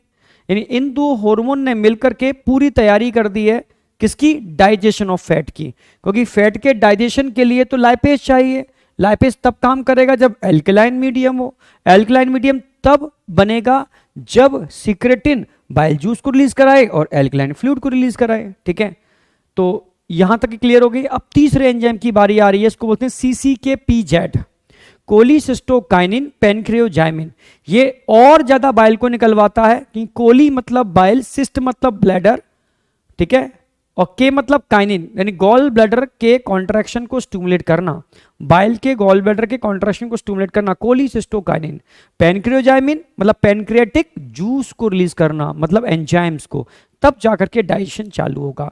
पर साथ में क्या काम और करता है? ये गैस्ट्रिक एम्पटिंग को स्लो करता है, गैस्ट्रिक एम्पटिंग मतलब स्टमक के खाली होने को धीमा करता है। क्यों करता है स्टमक के खाली होने को धीमा? क्योंकि लिपिड के डाइजेशन में टाइम लगेगा, तो क्या काम करेगा? पाइलोरिक स्फिंक्टर को कॉन्ट्रैक्ट करा देगा, जिससे गैस्ट्रिक एम्पटिंग स्लो हो जाएगी और आपका पेट 4 से 5 घंटों तक भरा भरा रहेगा, इस तीसरे वाले हार्मोन की वजह से। तो वापस आ रहा हूं मैं, तो सिक्रेटिन इंटेस्टाइनल म्यूकोसा ड्यूडेनम से निकलता है, स्टमक पर काम करता है, गॉल ब्लैडर को कॉन्ट्रैक्ट कराता है और पेनक्रियास को कॉन्ट्रैक्ट कराता है, ओनली एल्कलाइन फ्लूइड के लिए, जूस के लिए नहीं, एल्कलाइन फ्लूइड के लिए। Inhibit gastric motility and HCl secretion, same ये वाला पार्ट आ गया। Stimulate pancreatic alkaline fluid and bile juice, इसको स्टिमुलेट करता है। अब CCK-PZ, CCK cholecystokinin pancreozymin, intestinal mucosa से निकलता है, स्टमक पर काम कर रहा है, ठीक है। स्टमक पर काम क्या कर रहा है? ये पाइलोरिक स्फिंक्टर को कॉन्ट्रैक्ट करा रहा है, इससे क्या होगा? स्लो गैस्ट्रिक एम्पटिंग, यानी स्टमक के खाली होने को स्लो करेगा, जिससे स्टमक भरा भरा रहेगा 4 से 5 घंटे तक। क्यों? क्योंकि लिपिड धीरे धीरे निकले, धीरे धीरे उसका एमल्सिफिकेशन हो, तब उसका डाइजेशन हो। सारा लिपिड एक साथ निकल आएगा नीचे तो उसका एमल्सिफिकेशन और डाइजेशन प्रॉपर नहीं हो पाएगा। ठीक है, साथ साथ में और क्या काम करता है, ये बाइल जूस के सिक्रेशन को स्टिमुलेट करता है और पैनक्रियाटिक जूस के सिक्रेशन को। तो यहाँ पैनक्रियाटिक एल्कलाइन फ्लूइड है या जूस है, ठीक है, तो नाम में छुपा हुआ है। कोली मतलब बाइल, सिस्ट मतलब ब्लैडर, काइनिन मतलब रिलीज होना। पैनक्रियोजाइमिन यानी पैनक्रियाटिक जूस को भी रिलीज कराता है और बाइल को भी रिलीज कराता है। स्टमक में क्या काम करता है, उसकी एम्पटिंग को स्लो करता है पाइलोरिक स्फिंक्टर को दबा करके। समझ में आ गया होगा मुझे लगता है। तो तीनों हार्मोन का मैकेनिज्म समझ में आ गया होगा। जब भी आप, ठीक है, तीसरा हार्मोन कौन सा हो गया, सी के पी जेड, ये बाइल जूस, ये पैनक्रेटिक जूस, पैनक्रेटिक जूस, ठीक है, साथ साथ में दोनों क्या करते हैं, ठीक है, कॉन्ट्रैक्शन, कॉन्ट्रैक्शन इन पाइलोरिक स्फिंक्टर, जिससे गैस्ट्रिक एम्पटिंग स्लो हो जाती है। ठीक है, बाइल जूस इमल्सिफिकेशन में, ये डाइजेशन में हेल्प करना चालू कर देता है। तो तीनों हार्मोन का फंक्शन मैंने बता दिया है। तीनों हार्मोन एक साथ निकलते हैं जब आप लिपिड कंटेनिंग डाइट लेते हैं। तभी तो कहते हैं कि आपके खाने में लिपिड का होना बहुत जरूरी है। लिपिड आपके खाने में होगा तो फूड का प्रॉपर डाइजेशन होगा। लिपिड होगा तभी सीसी की पीजेड निकलेगा, तभी पैनक्रेटिक जूस निकलेगा, तभी सारे कंप्लीट डाइजेस्टिव जूस निकलने से सारे एंजाइम बाहर आएंगे, तभी प्रॉपर डाइजेशन होगा। तो कभी भी खाना खाया करो तो 1 चम्मच गाय का देसी घी खाने में मिक्स जरूर किया करो। ये आपके खाने को प्रॉपर तरीके से डाइजेस्ट करने में हेल्प करता है। समझ में आई या नहीं आई बेटा? ये मैकेनिज्म समझ में आई या नहीं आई, फटाफट बताओ।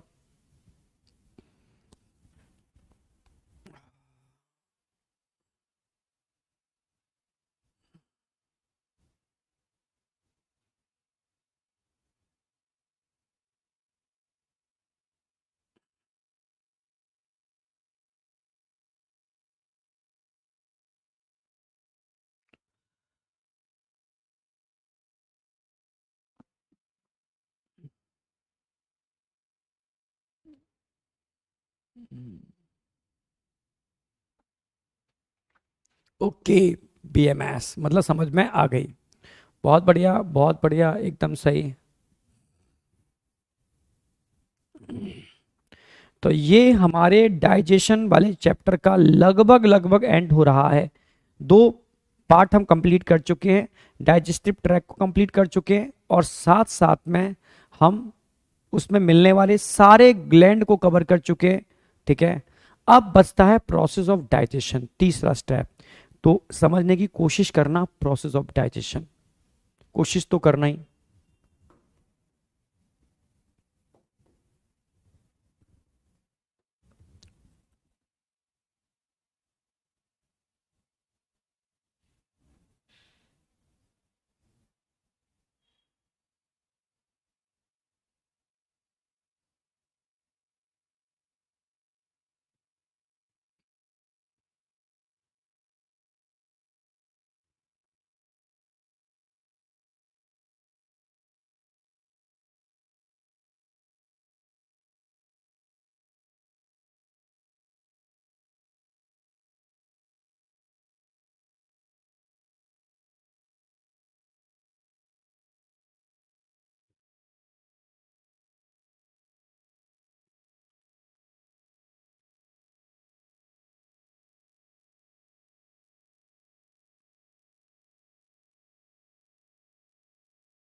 देखो,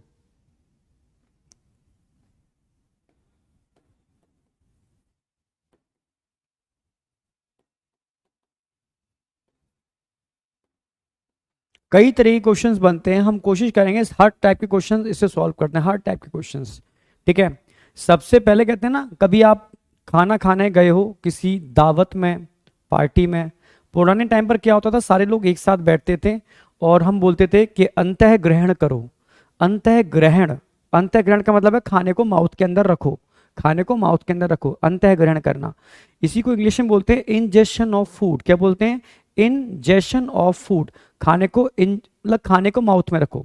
तो पहला स्टेप क्या होता है? खाने का अंतः ग्रहण, इंजेशन ऑफ फूड, खाने का इंजेशन ऑफ फूड। तो फर्स्ट स्टेप हम क्या करते हैं? खाने को माउथ में रखते हैं, इस मैकेनिज्म को बोलते हैं इंजेशन ऑफ फूड, खाने को माउथ में रखना। फिर माउथ में खाने का क्या करते हो आप? मैस्टिकेशन। सलाइवरी इंटरेक्शन से आप क्या कर रहे हो? मैस्टिकेशन। तो खाने को अच्छे से क्या करोगे आप? मैस्टिकेट करोगे। क्या करोगे? खाने को अच्छे से मैस्टिकेट करोगे। जब खाने का मैस्टिकेशन होता है तब खाने को क्या करते हो आप? निगलते हो। क्या करते हो? निगलते हो। निगलने की मैकेनिज्म क्या बोलते हैं? डीग्लूटेशन। खाने को निगलने को क्या बोलते हैं? डीग्लूटेशन। तो ये खाना यहां से कहां पहुंचा? खाने की नली के अंदर। तो खाना जब खाने की नली में पहुंचेगा इसको निगलना बोलते हैं, डीग्लूटेशन बोलते हैं। ठीक है, तो अगला स्टेप क्या आएगा आपका? डीग्लूटेशन ऑफ फूड। फेरिंग्स की हेल्प से खाने को डीग्लूटी, ठीक है, डीग्लूटेशन कर रहे हो। ठीक है, जब खाने का डीग्लूटेशन करते हो तो ये कहां पहुंचेगा? ये स्टमक में पहुंचेगा। यहां से डाइजेशन की मैकेनिज्म चालू भाई।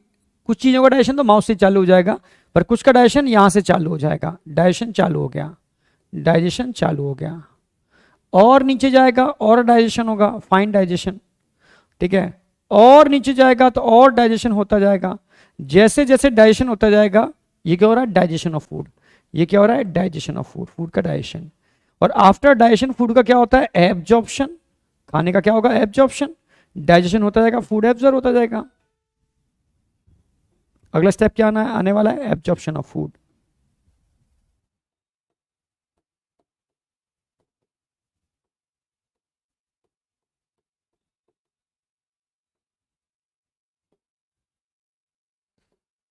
क्या हो रहा है? खाने का एब्जॉर्प्शन। इसको क्या बोलेंगे? Absorption of food. आप समझ पा रहे हो ना मेरी बात?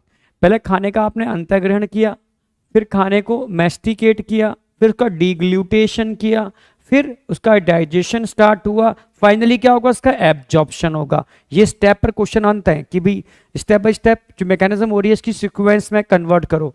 तो सीक्वेंस में आप कन्वर्ट कर पाओगे। ठीक है, मैस्टिकेशन माने होता है चबाना। ठीक है, जबड़ों के और दांत की हेल्प से चबाना, और उसमें सलाइवरी इंटरेक्शन होना, लार का इंटरेक्शन होना, इसी को हम मैस्टिकेशन बोलते हैं। तो ये स्टेप समझ में आए होंगे बेटा। अच्छा, खाने को आप एब्जॉर्ब कर लेते हो ना, आफ्टर एब्जॉर्प्शन फूड जिस फॉर्म में कन्वर्ट होता है, जैसे आप लिपिड खा रहे हो, ठीक है, तो लिपिड अंदर जाकर के स्टोर हो जाएगा। ठीक है, आप कार्बोहाइड्रेट खा रहे हो, अंदर जाकर के ग्लाइकोजन में कन्वर्ट हो जाएगा, या एनर्जी प्रोवाइड कराएगा। ठीक है, आप अमाइनो एसिड खा रहे हो, अंदर जाकर के प्रोटीन सिंथेसिस में पार्टिसिपेट करेंगे। आप समझ रहे हो? आप न्यूक्लिक एसिड खा रहे हो, वो भी कहीं ना कहीं न्यूक्लियोटाइड के फॉर्मेशन में हेल्प करेंगे। तो जो अंदर जाकर के आफ्टर एब्जॉर्प्शन जो भी मैकेनिज्म हो रही है उसके लिए एक टर्म यूज करते हैं, एसिमिलेशन। क्या टर्म यूज करते हैं? एसिमिलेशन। तो आफ्टर एब्जॉर्प्शन में जो मैकेनिज्म होती है क्या बोलते हैं उसको? Assimilation of food.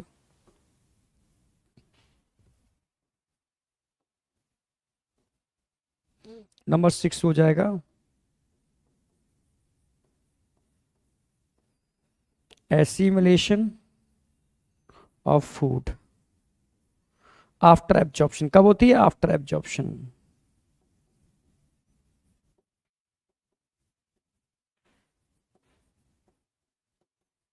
खाने को एब्जॉर्ब करने के बाद जो मैकेनिज्म होती है उसको क्या बोलते हैं? एसिमिलेशन। आफ्टर एब्जॉर्प्शन कौन सी मैकेनिज्म होती है? एसिमिलेशन। After absorption assimilation. ठीक है, assimilation of food after absorption, Hindi में इसको बोलते हैं स्वांगीकरण।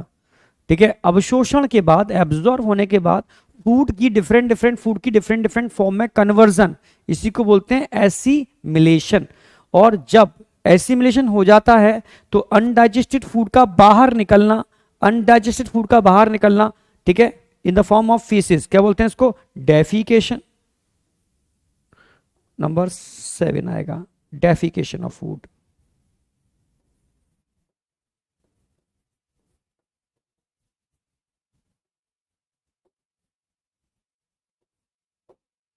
तो ये 7 स्टेप्स हैं बेटा, मुझे लगता है आपको समझ में आए होंगे प्रोसेस ऑफ डाइजेशन के।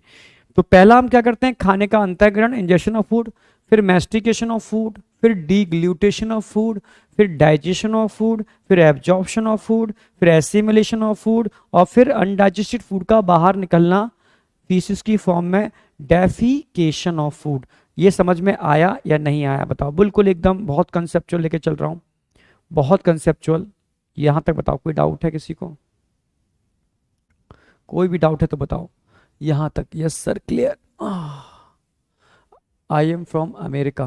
ओके, कोई नहीं बेटा, आप कहीं से भी बिलोंग करो, समझ में आएगा। Okay, clear clear clear. Ingestion of food, mastication of food, deglutition of food, digestion of food, absorption of food और assimilation of food, then finally defecation of food. No doubt, no doubt PMS.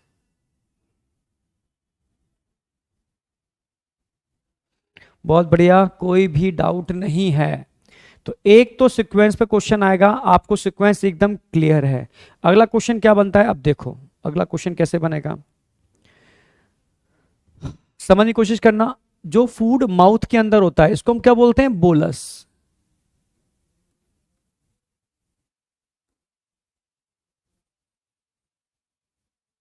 ठीक है, in mouth, mouth में जो गोल गोल आप core बनाते हो ना, इसको हम बोलस बोलते हैं। फिर ये कहां पहुंचता है, स्टमक के अंदर। स्टमक में क्या होता है, एचसीएल। जब ये एचसीएल के संग मिक्स हो जाता है तब क्या बोलते हैं इसको हम, बोलस के बाद काइम। मतलब एसिडिक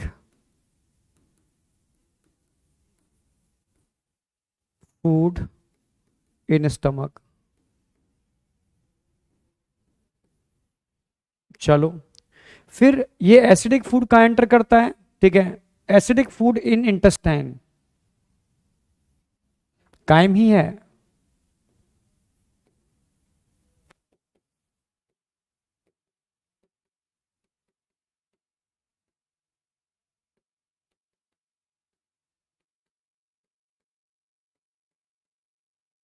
जब इंटेस्टाइन के अंदर एसिडिक फूड पहुंचता है एचसीएल के साथ, तब भी ये कायम ही है।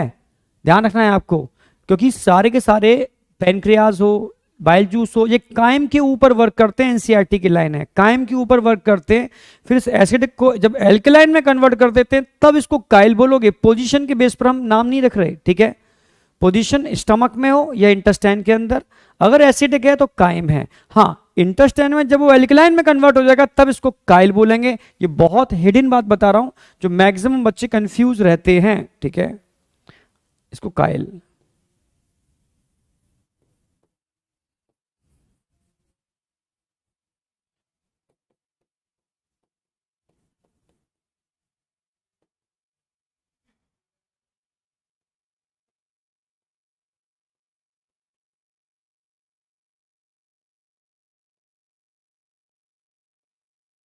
एल्कलाइन फूड इन इंटेस्टाइन, इसको हम काइल बोलते हैं। तो अब ये वाली बात तो समझ में आ गई कि काइम, बोलस, काइम और काइल में अंतर क्या होता है, ठीक है।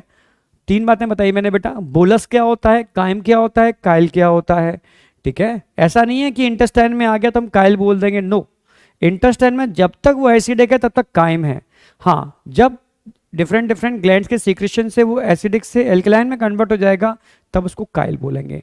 तो ऑलरेडी बहुत सारी बातें मैंने आपको क्लियर की है, ठीक है। बस ध्यान रखना है, स्टमक के अंदर जो मूवमेंट होते हैं इनको हम क्या बोलते हैं, चर्निंग,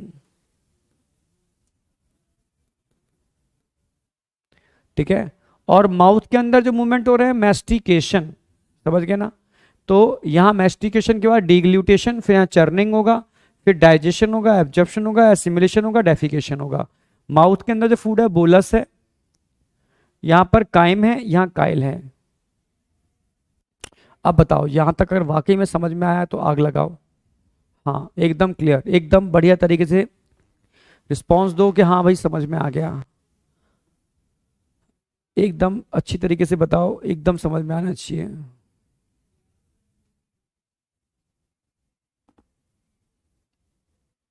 शाम को हो सकता है मैं लक्ष्य वाला बैच ना ले पाऊँ, क्योंकि तबीयत शाम तक खत्म हो जाएगी, मामला बिगड़ चुकेगा, ठीक है।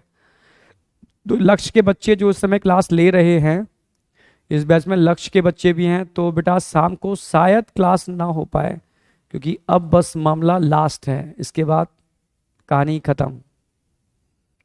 ओके, बहुत बढ़िया, बहुत बढ़िया, यानी क्लियर है।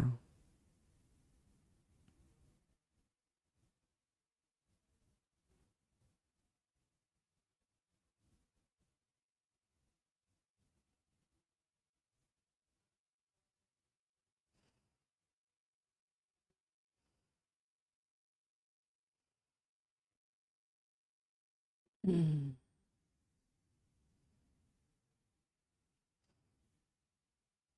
चलो बहुत बढ़िया, यानी एकदम क्लियर है, एकदम क्लियर है। ओके, चलो अब बात करते हैं प्रोसेस ऑफ डाइजेशन, ठीक है। तो आज मैं प्रोटीन की जगह कुछ और करा देता हूँ, प्रोटीन में तो टाइम लगेगा काफ़ी। अच्छा इतना ही कराया है, ठीक है। एक काम करते हैं हम, डाइजेशन ऑफ प्रोटीन की जगह हम डाइजेशन ऑफ स्टार्च पढ़ा देते हैं आज।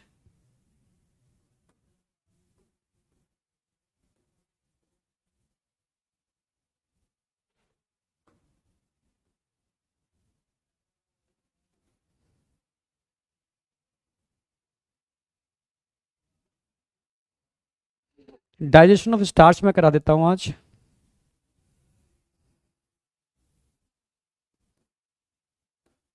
फिर मैं एनसीईआरटी लेता हूँ, ठीक है। एनसीईआरटी तो हो ही गई। Digestion of starch number one. देखो आपके टोटल चार फूड हैं, स्टार्च है, प्रोटीन है, न्यूक्लिक एसिड है और फैट है। इन चारों का डाइजेशन कराऊंगा मैं, जिसमें पूरा प्रोसेस खत्म हो जाएगा आपका और डाइजेशन का चैप्टर खत्म हो जाएगा। तो एक तो मैं आज करा देता हूँ, अगली क्लास में बचे हुए सारे हो जाएंगे, मतलब लगभग चैप्टर एंड हो जाएगा नेक्स्ट क्लास के अंदर, लगभग एंड हो जाएगा, ठीक है। मतलब सेकंड लास्ट क्लास होगी आज हमारी, लास्ट, अगली लास्ट ही हो जाएगी। तो आज हम कराने वाले हैं digestion of starch number one.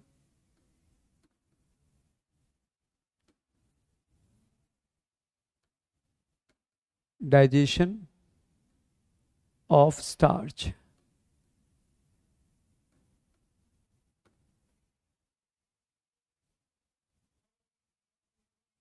Starch समझते हो? स्टार्च क्या होता है? स्टार्च मतलब पॉलीसेकेराइड, ठीक है। डाइजेशन ऑफ स्टार्च मतलब पॉलीसेकेराइड, स्टार्च या कार्बोहाइड्रेट बोल सकते हो, की बात है।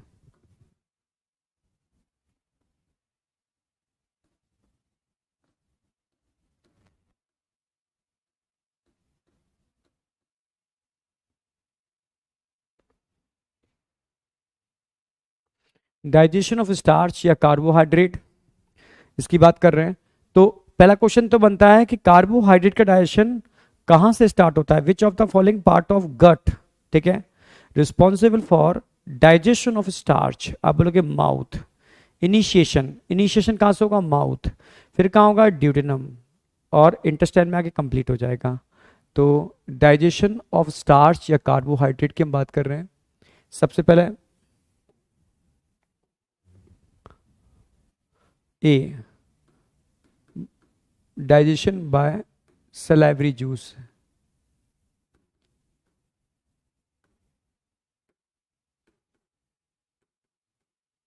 सलाइवरी जूस कहाँ पर रिलीज होता है? माउथ के अंदर।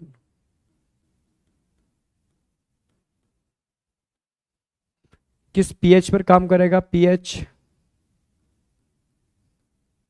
6.8, ये नहीं भूलोगे, सारा खेल पीएच का है। भाई आपने स्टार्च खाया,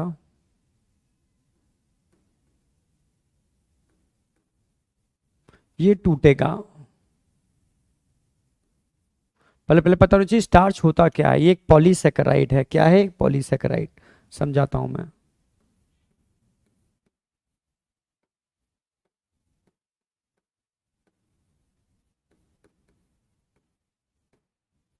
पॉलीसेकेराइड समझते हो?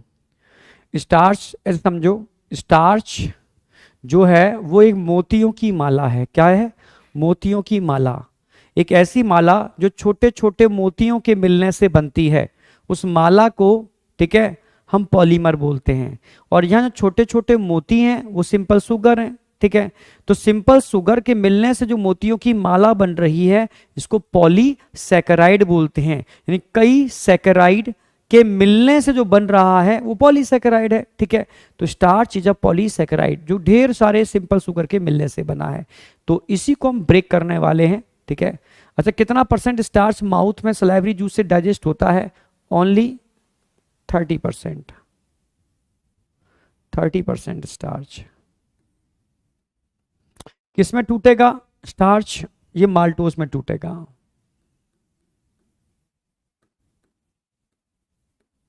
अच्छा, माल्टोज क्या है? ये डाइसैकेराइड है, डाइसैकेराइड।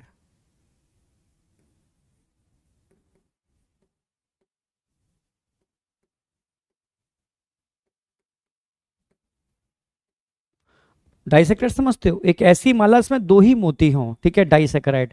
जो दो शुगर के मिलने से बनती है वो डाइसैकेराइड है, जो कई शुगर के मिलने से बनती है वो पॉलीसैकेराइड है, ठीक है। तो यहां पर जो स्टार्च है वो माल्टोज में टूटेगा। सलाइवरी जूस माउथ के अंदर, पीएच 6.8। कौन तोड़ेगा इसको? आप बोलोगे टाइलिन, सलाइवरी एमाइलेज।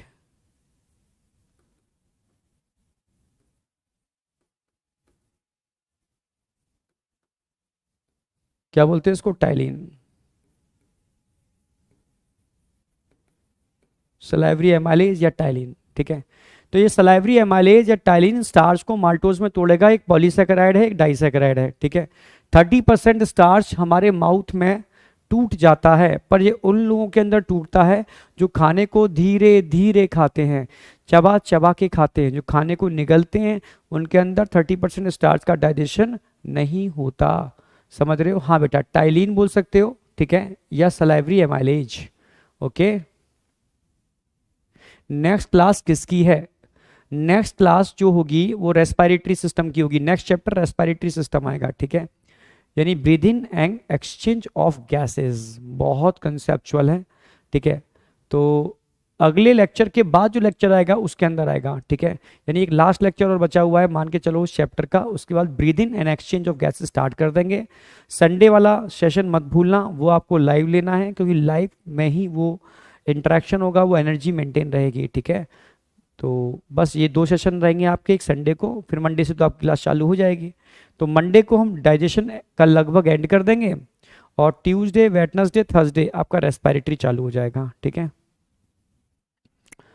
जो अब टेस्ट जो आएगा उस पूरे टेस्ट के अंदर डाइजेस्टिव सिस्टम पूरा आने वाला है, ठीक है। जो अब टेस्ट आएगा उसमें डाइजेस्टिव सिस्टम पूरा आएगा, एकदम कमांड कर लेना डाइजेस्टिव सिस्टम के ऊपर, ठीक है। चलो, सलाइवरी जूस समझ में आ गया? ये कहां पर हो गया? माउथ के अंदर। स्टमक में कुछ नहीं होता। अब हम लास्ट में लेके आ रहे हैं भाई, 30 हो गया ना, बचा हुआ B, by pancreatic juice. Pancreatic juice, pancreatic juice कहां पर? पैनक्रियाटिक जूस कहां पर? इंटेस्टाइन, ड्यूडेनम के अंदर।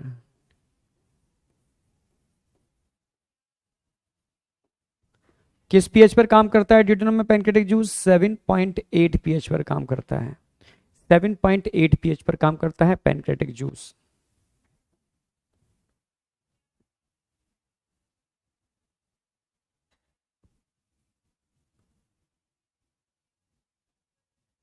Pancreatic juice 7.8। अब भाई 30% कन्वर्ट हो गया, सेम यही मैकेनिज्म होगी, बस में रिमेनिंग हम 70% की बात कर लेंगे। यहां पर भी क्या होगा? स्टार्च टूटेगा माल्टोस के अंदर, पर कितना परसेंट स्टार्च माल्टोस में टूटेगा? बचा हुआ 70%, बचा हुआ 70%, रिमेनिंग 70% स्टार्च माल्टोज में टूट जाएगा। माल्टोज डाइसैकेराइड है, बता चुका हूं। बस अंतर इतना होगा, यहां पर सलाइवरी एमाइलेज था तो यहां पर पैनक्रियाटिक एमाइलेज होगा, पैनक्रियाटिक। यहाँ पर पीएच कितनी थी, 6.8 पीएच पर काम हुआ था, तो यहाँ पर पीएच क्या होगी, 7.8 पीएच पर काम होगा। यानी एंजाइम एक ही है, ये भी एमाइलेज है, ये भी एमाइलेज है, ये भी स्टार्च को माल्टोज में तोड़ रहा है, ये भी स्टार्च को माल्टोज में तोड़ रहा है, पर ये एमाइलेज काम करता है 6.8 पीएच पर और ये एमाइलेज काम करता है 7.8 पीएच पर। यानी यहां सिर्फ पीएच का अंतर है, ये ध्यान रखना है, ये नीट में आया हुआ क्वेश्चन है, पीएच का अंतर है, ठीक है। समझ में आया नहीं आया? ये स्टार्च समझ रहे हो, स्टार्च का मतलब आपने क्या खाया, आपने ब्रेड खाया, आपने ब्रेड खाया, थोड़ा बैठ जाता हूं यार, है ना, थोड़ा सा, आपने ब्रेड खाया, अरे यार, आपने ब्रेड खाया, ब्रेड में क्या होता है, स्टार्च होता है, ठीक है। जब आप ब्रेड खाओगे तो ब्रेड कहाँ आएगी, ब्रेड सीधी, ठीक है, माउथ में जाएगी। माउथ में ब्रेड को जब आप चबाओगे, माउथ में ब्रेड को आप चबाओगे तो सलाइवरी इंटरेक्शन होगा इससे, जब सलाइवरी इंटरेक्शन होगा तो ब्रेड में क्या होगा, स्टार्च, वो टूटना चालू हो जाएगा माल्टोस में। जब माल्टोस बनेगा तो ब्रेड मीठी मीठी लगेगी, अगर ब्रेड मीठी लग रही है तो ये पता चलेगा कि यार ब्रेड में का स्टार्च माल्टोस में कन्वर्ट हो रहा है, पॉलीसेकेराइड डाइसेकेराइड में टूट रहा है, ठीक है, पॉलीसेकेराइड डाइसेकेराइड में टूट रहा है। तो यानी 30% पॉलीसेकेराइड स्टार्च आपने माल्टोस में तोड़ लिया माउथ में, बचा हुआ आपने ड्यूडेनम के अंदर पैनक्रेटिक जूस से तोड़ लिया माल्टोस में, पर माल्टोस डाइसेकेराइड है तो डाइसेकेराइड तो एब्जॉर्ब होगी नहीं, आप समझ रहे हो। तो इसको एब्जॉर्ब करने के लिए आपको उसको मोनोसेकेराइड में तोड़ना पड़ेगा, उसके लिए कौन सा जूस चाहिए, इंटेस्टाइनल जूस। तो हम बात करते हैं इंटेस्टाइनल जूस की, हम बात करते हैं इंटेस्टाइनल जूस की, ठीक है। Last step by intestinal juice.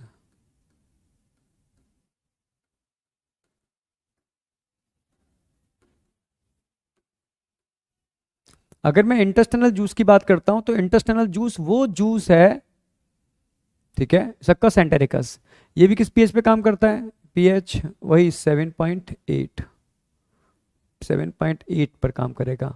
तो इंटेस्टाइनल जूस की अगर हम बात करते हैं तो 7.8 पर काम करता है। क्या होगा, आप समझने की कोशिश करो, समझने की कोशिश करो। तो यहां पर माल्टोस टूटेगा, किसमें टूटेगा, माल्टोस, MALTOSE। ये डाइसेकेराइड मोनोसेकेराइड में टूटेगा, क्योंकि माल्टोस में दो मोनोसेकेराइड होते हैं, glucose plus glucose, glucose plus glucose. तो माल्टोस टूटेगा ग्लूकोज प्लस ग्लूकोज में, तोड़ेगा कौन, maltase, maltase.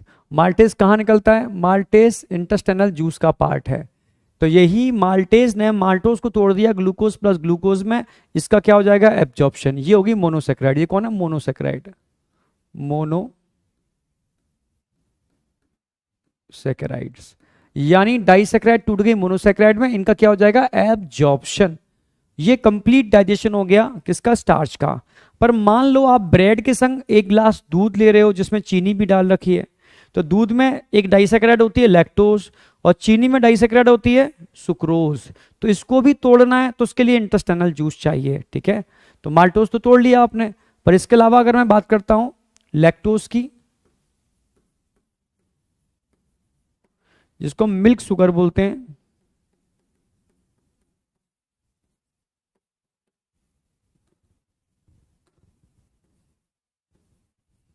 Milk sugar lactose, इसको तोड़ने वाले एंजाइम भी इंटेस्टाइनल जूस में ही होते हैं। लैक्टोज आप जानते हो किसमें टूटती है, ग्लूकोज प्लस गैलेक्टोज।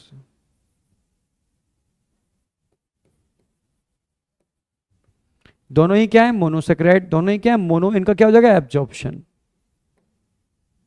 मान लो आपने सुक्रोज ले रखी है, सुक्रोज, तो सुक्रोज किसमें टूटेगी, ग्लूकोज प्लस फ्रक्टोज। ये भी क्या है, मोनोसेक्राइड है। यानी ये सारे के सारे कौन है, मोनोसेक्राइड, ये कौन है, डाइसेक्राइड। तो डाइसेक्राइड को तोड़ने वाले एंजाइम कहां होते हैं, इंटेस्टाइनल जूस में, जैसे माल्टेज, लैक्टेज, सुक्रेज। अच्छा, सुक्रेज का एक नाम और होता है इन्वर्टेज। इन्वर्टेज क्यों बोलते हैं इन्वर्टेज? क्योंकि सुक्रोज को भी हम इन्वर्ट शुगर बोल सकते हैं। क्यों बोलते हैं बायोमोलिक्यूल में समझाऊंगा। इन्वर्ट शुगर, इन्वर्ट शुगर है, इसलिए सुक्रेज को आप इन्वर्टेज बोल सकते हो। तो ये सब डाइसैकेराइड हो गए, डाइसैकेराइड डाइसैकेराइड डाइसैकेराइड। स्टार्च का कंप्लीट डाइजेशन ड्यूडेनम में इंटेस्टिनल जूस से होता है। लैक्टोज सिर्फ इंटेस्टिनल जूस से ही होता है। सुक्रोज भी इंटेस्टिनल जूस से होता है। ये जरूर ध्यान रखना, माल्टोज में कौन से मोनोसेक्राइड होते हैं, लैक्टोज में कौन से मोनोसेक्राइड होते हैं, और सुक्रोज में कौन से मोनोसेक्राइड होते हैं। ये कंप्लीट डाइजेशन हो गया किसका? आप बोलोगे सर स्टार्च का। फिर से बोल रहा हूं, आपने स्टार्च खाया, आपने स्टार्च खाया, स्टार्च माउथ में गया, कितना परसेंट स्टार्च माउथ में डाइजेस्ट होगा? 30%। किसमें टूटेगा? माल्टोस में। अब ये माल्टोस और बचा हुआ 70% स्टार्च कहां पहुंचेगा? स्टमक में। कुछ होगा? कुछ भी नहीं होगा स्टमक में। कहां पहुंचेगा? ड्यूडेनम में। कुछ होगा? यस। बचा हुआ 70% स्टार्च भी माल्टोस में टूटेगा। किसके थ्रू? आप लोगे पेनक्रियास से निकलने वाले जूस के थ्रू, उसमें मिलने वाला एमाइलेज, उसको भी माल्टोस में तोड़ देगा। अब सारा माल्टोस किस में कन्वर्ट होगा? Glucose plus glucose. कौन तोड़ेगा? आप बोलोगे इंटेस्टिनल जूस का माल्टेज। कंप्लीट डाइजेशन हो गया स्टार्च का, ठीक है। पर आपने अगर लैक्टोज या सुक्रोज ले रखा है तो उसको तोड़ने वाले एंजाइम भी इंटेस्टिनल जूस में होंगे, जैसे लैक्टेज, सुक्रेज। क्लियर है बिल्कुल? जो लैक्टोज को ग्लूकोज प्लस गैलेक्टोज में और सुक्रोज को ग्लूकोज प्लस फ्रक्टोज में ब्रेक करने के लिए रिस्पॉन्सिबल हैं। तो ये हमारा आज का टॉपिक एकदम ना फिनिश हो जाता है। मुझे लगता है क्लियर हुआ होगा, जितना हमने बताया था उतना पूरा कर दिया। अब बचे हुए पार्ट हैं जो हम अगली क्लास में ले लेंगे, ठीक है। तो बस एक होमवर्क मैंने दिया था आपको लास्ट क्लास में, होमवर्क याद हो। एनसीईआरटी मैंने पूरी करा दी है, कुछ बचा नहीं है एनसीईआरटी में, तो ठीक है। लास्ट क्लास में होमवर्क दिया था, स्टेटमेंट बेस्ड क्वेश्चन दिए थे मैंने। स्टेटमेंट फर्स्ट क्या है? Wall of alimentary canal possess 6 layer, wrong हो गया, ठीक है। Serosa is the innermost layer, ये भी रॉन्ग हो गया, तो दोनों ही रॉन्ग है। Statement first and second statement are incorrect, second लगा दोगे, बोथ स्टेटमेंट इनकरेक्ट हैं। आगे देखो, तो assertion reason caecum is a small blind sac which host non symbiotic, no symbiotic organism होते हैं। Vermiform appendix arise from the caecum, right.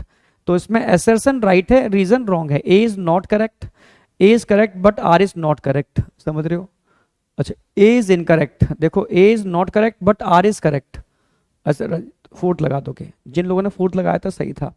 फटाफट देख लो, बस आंसर बता देता हूँ। AIPMT में आया क्वेश्चन है, if for some reason our goblet cell are non-functional this will adversely affect, अगर ये काम नहीं करेंगे तो क्या इफेक्ट आएगा?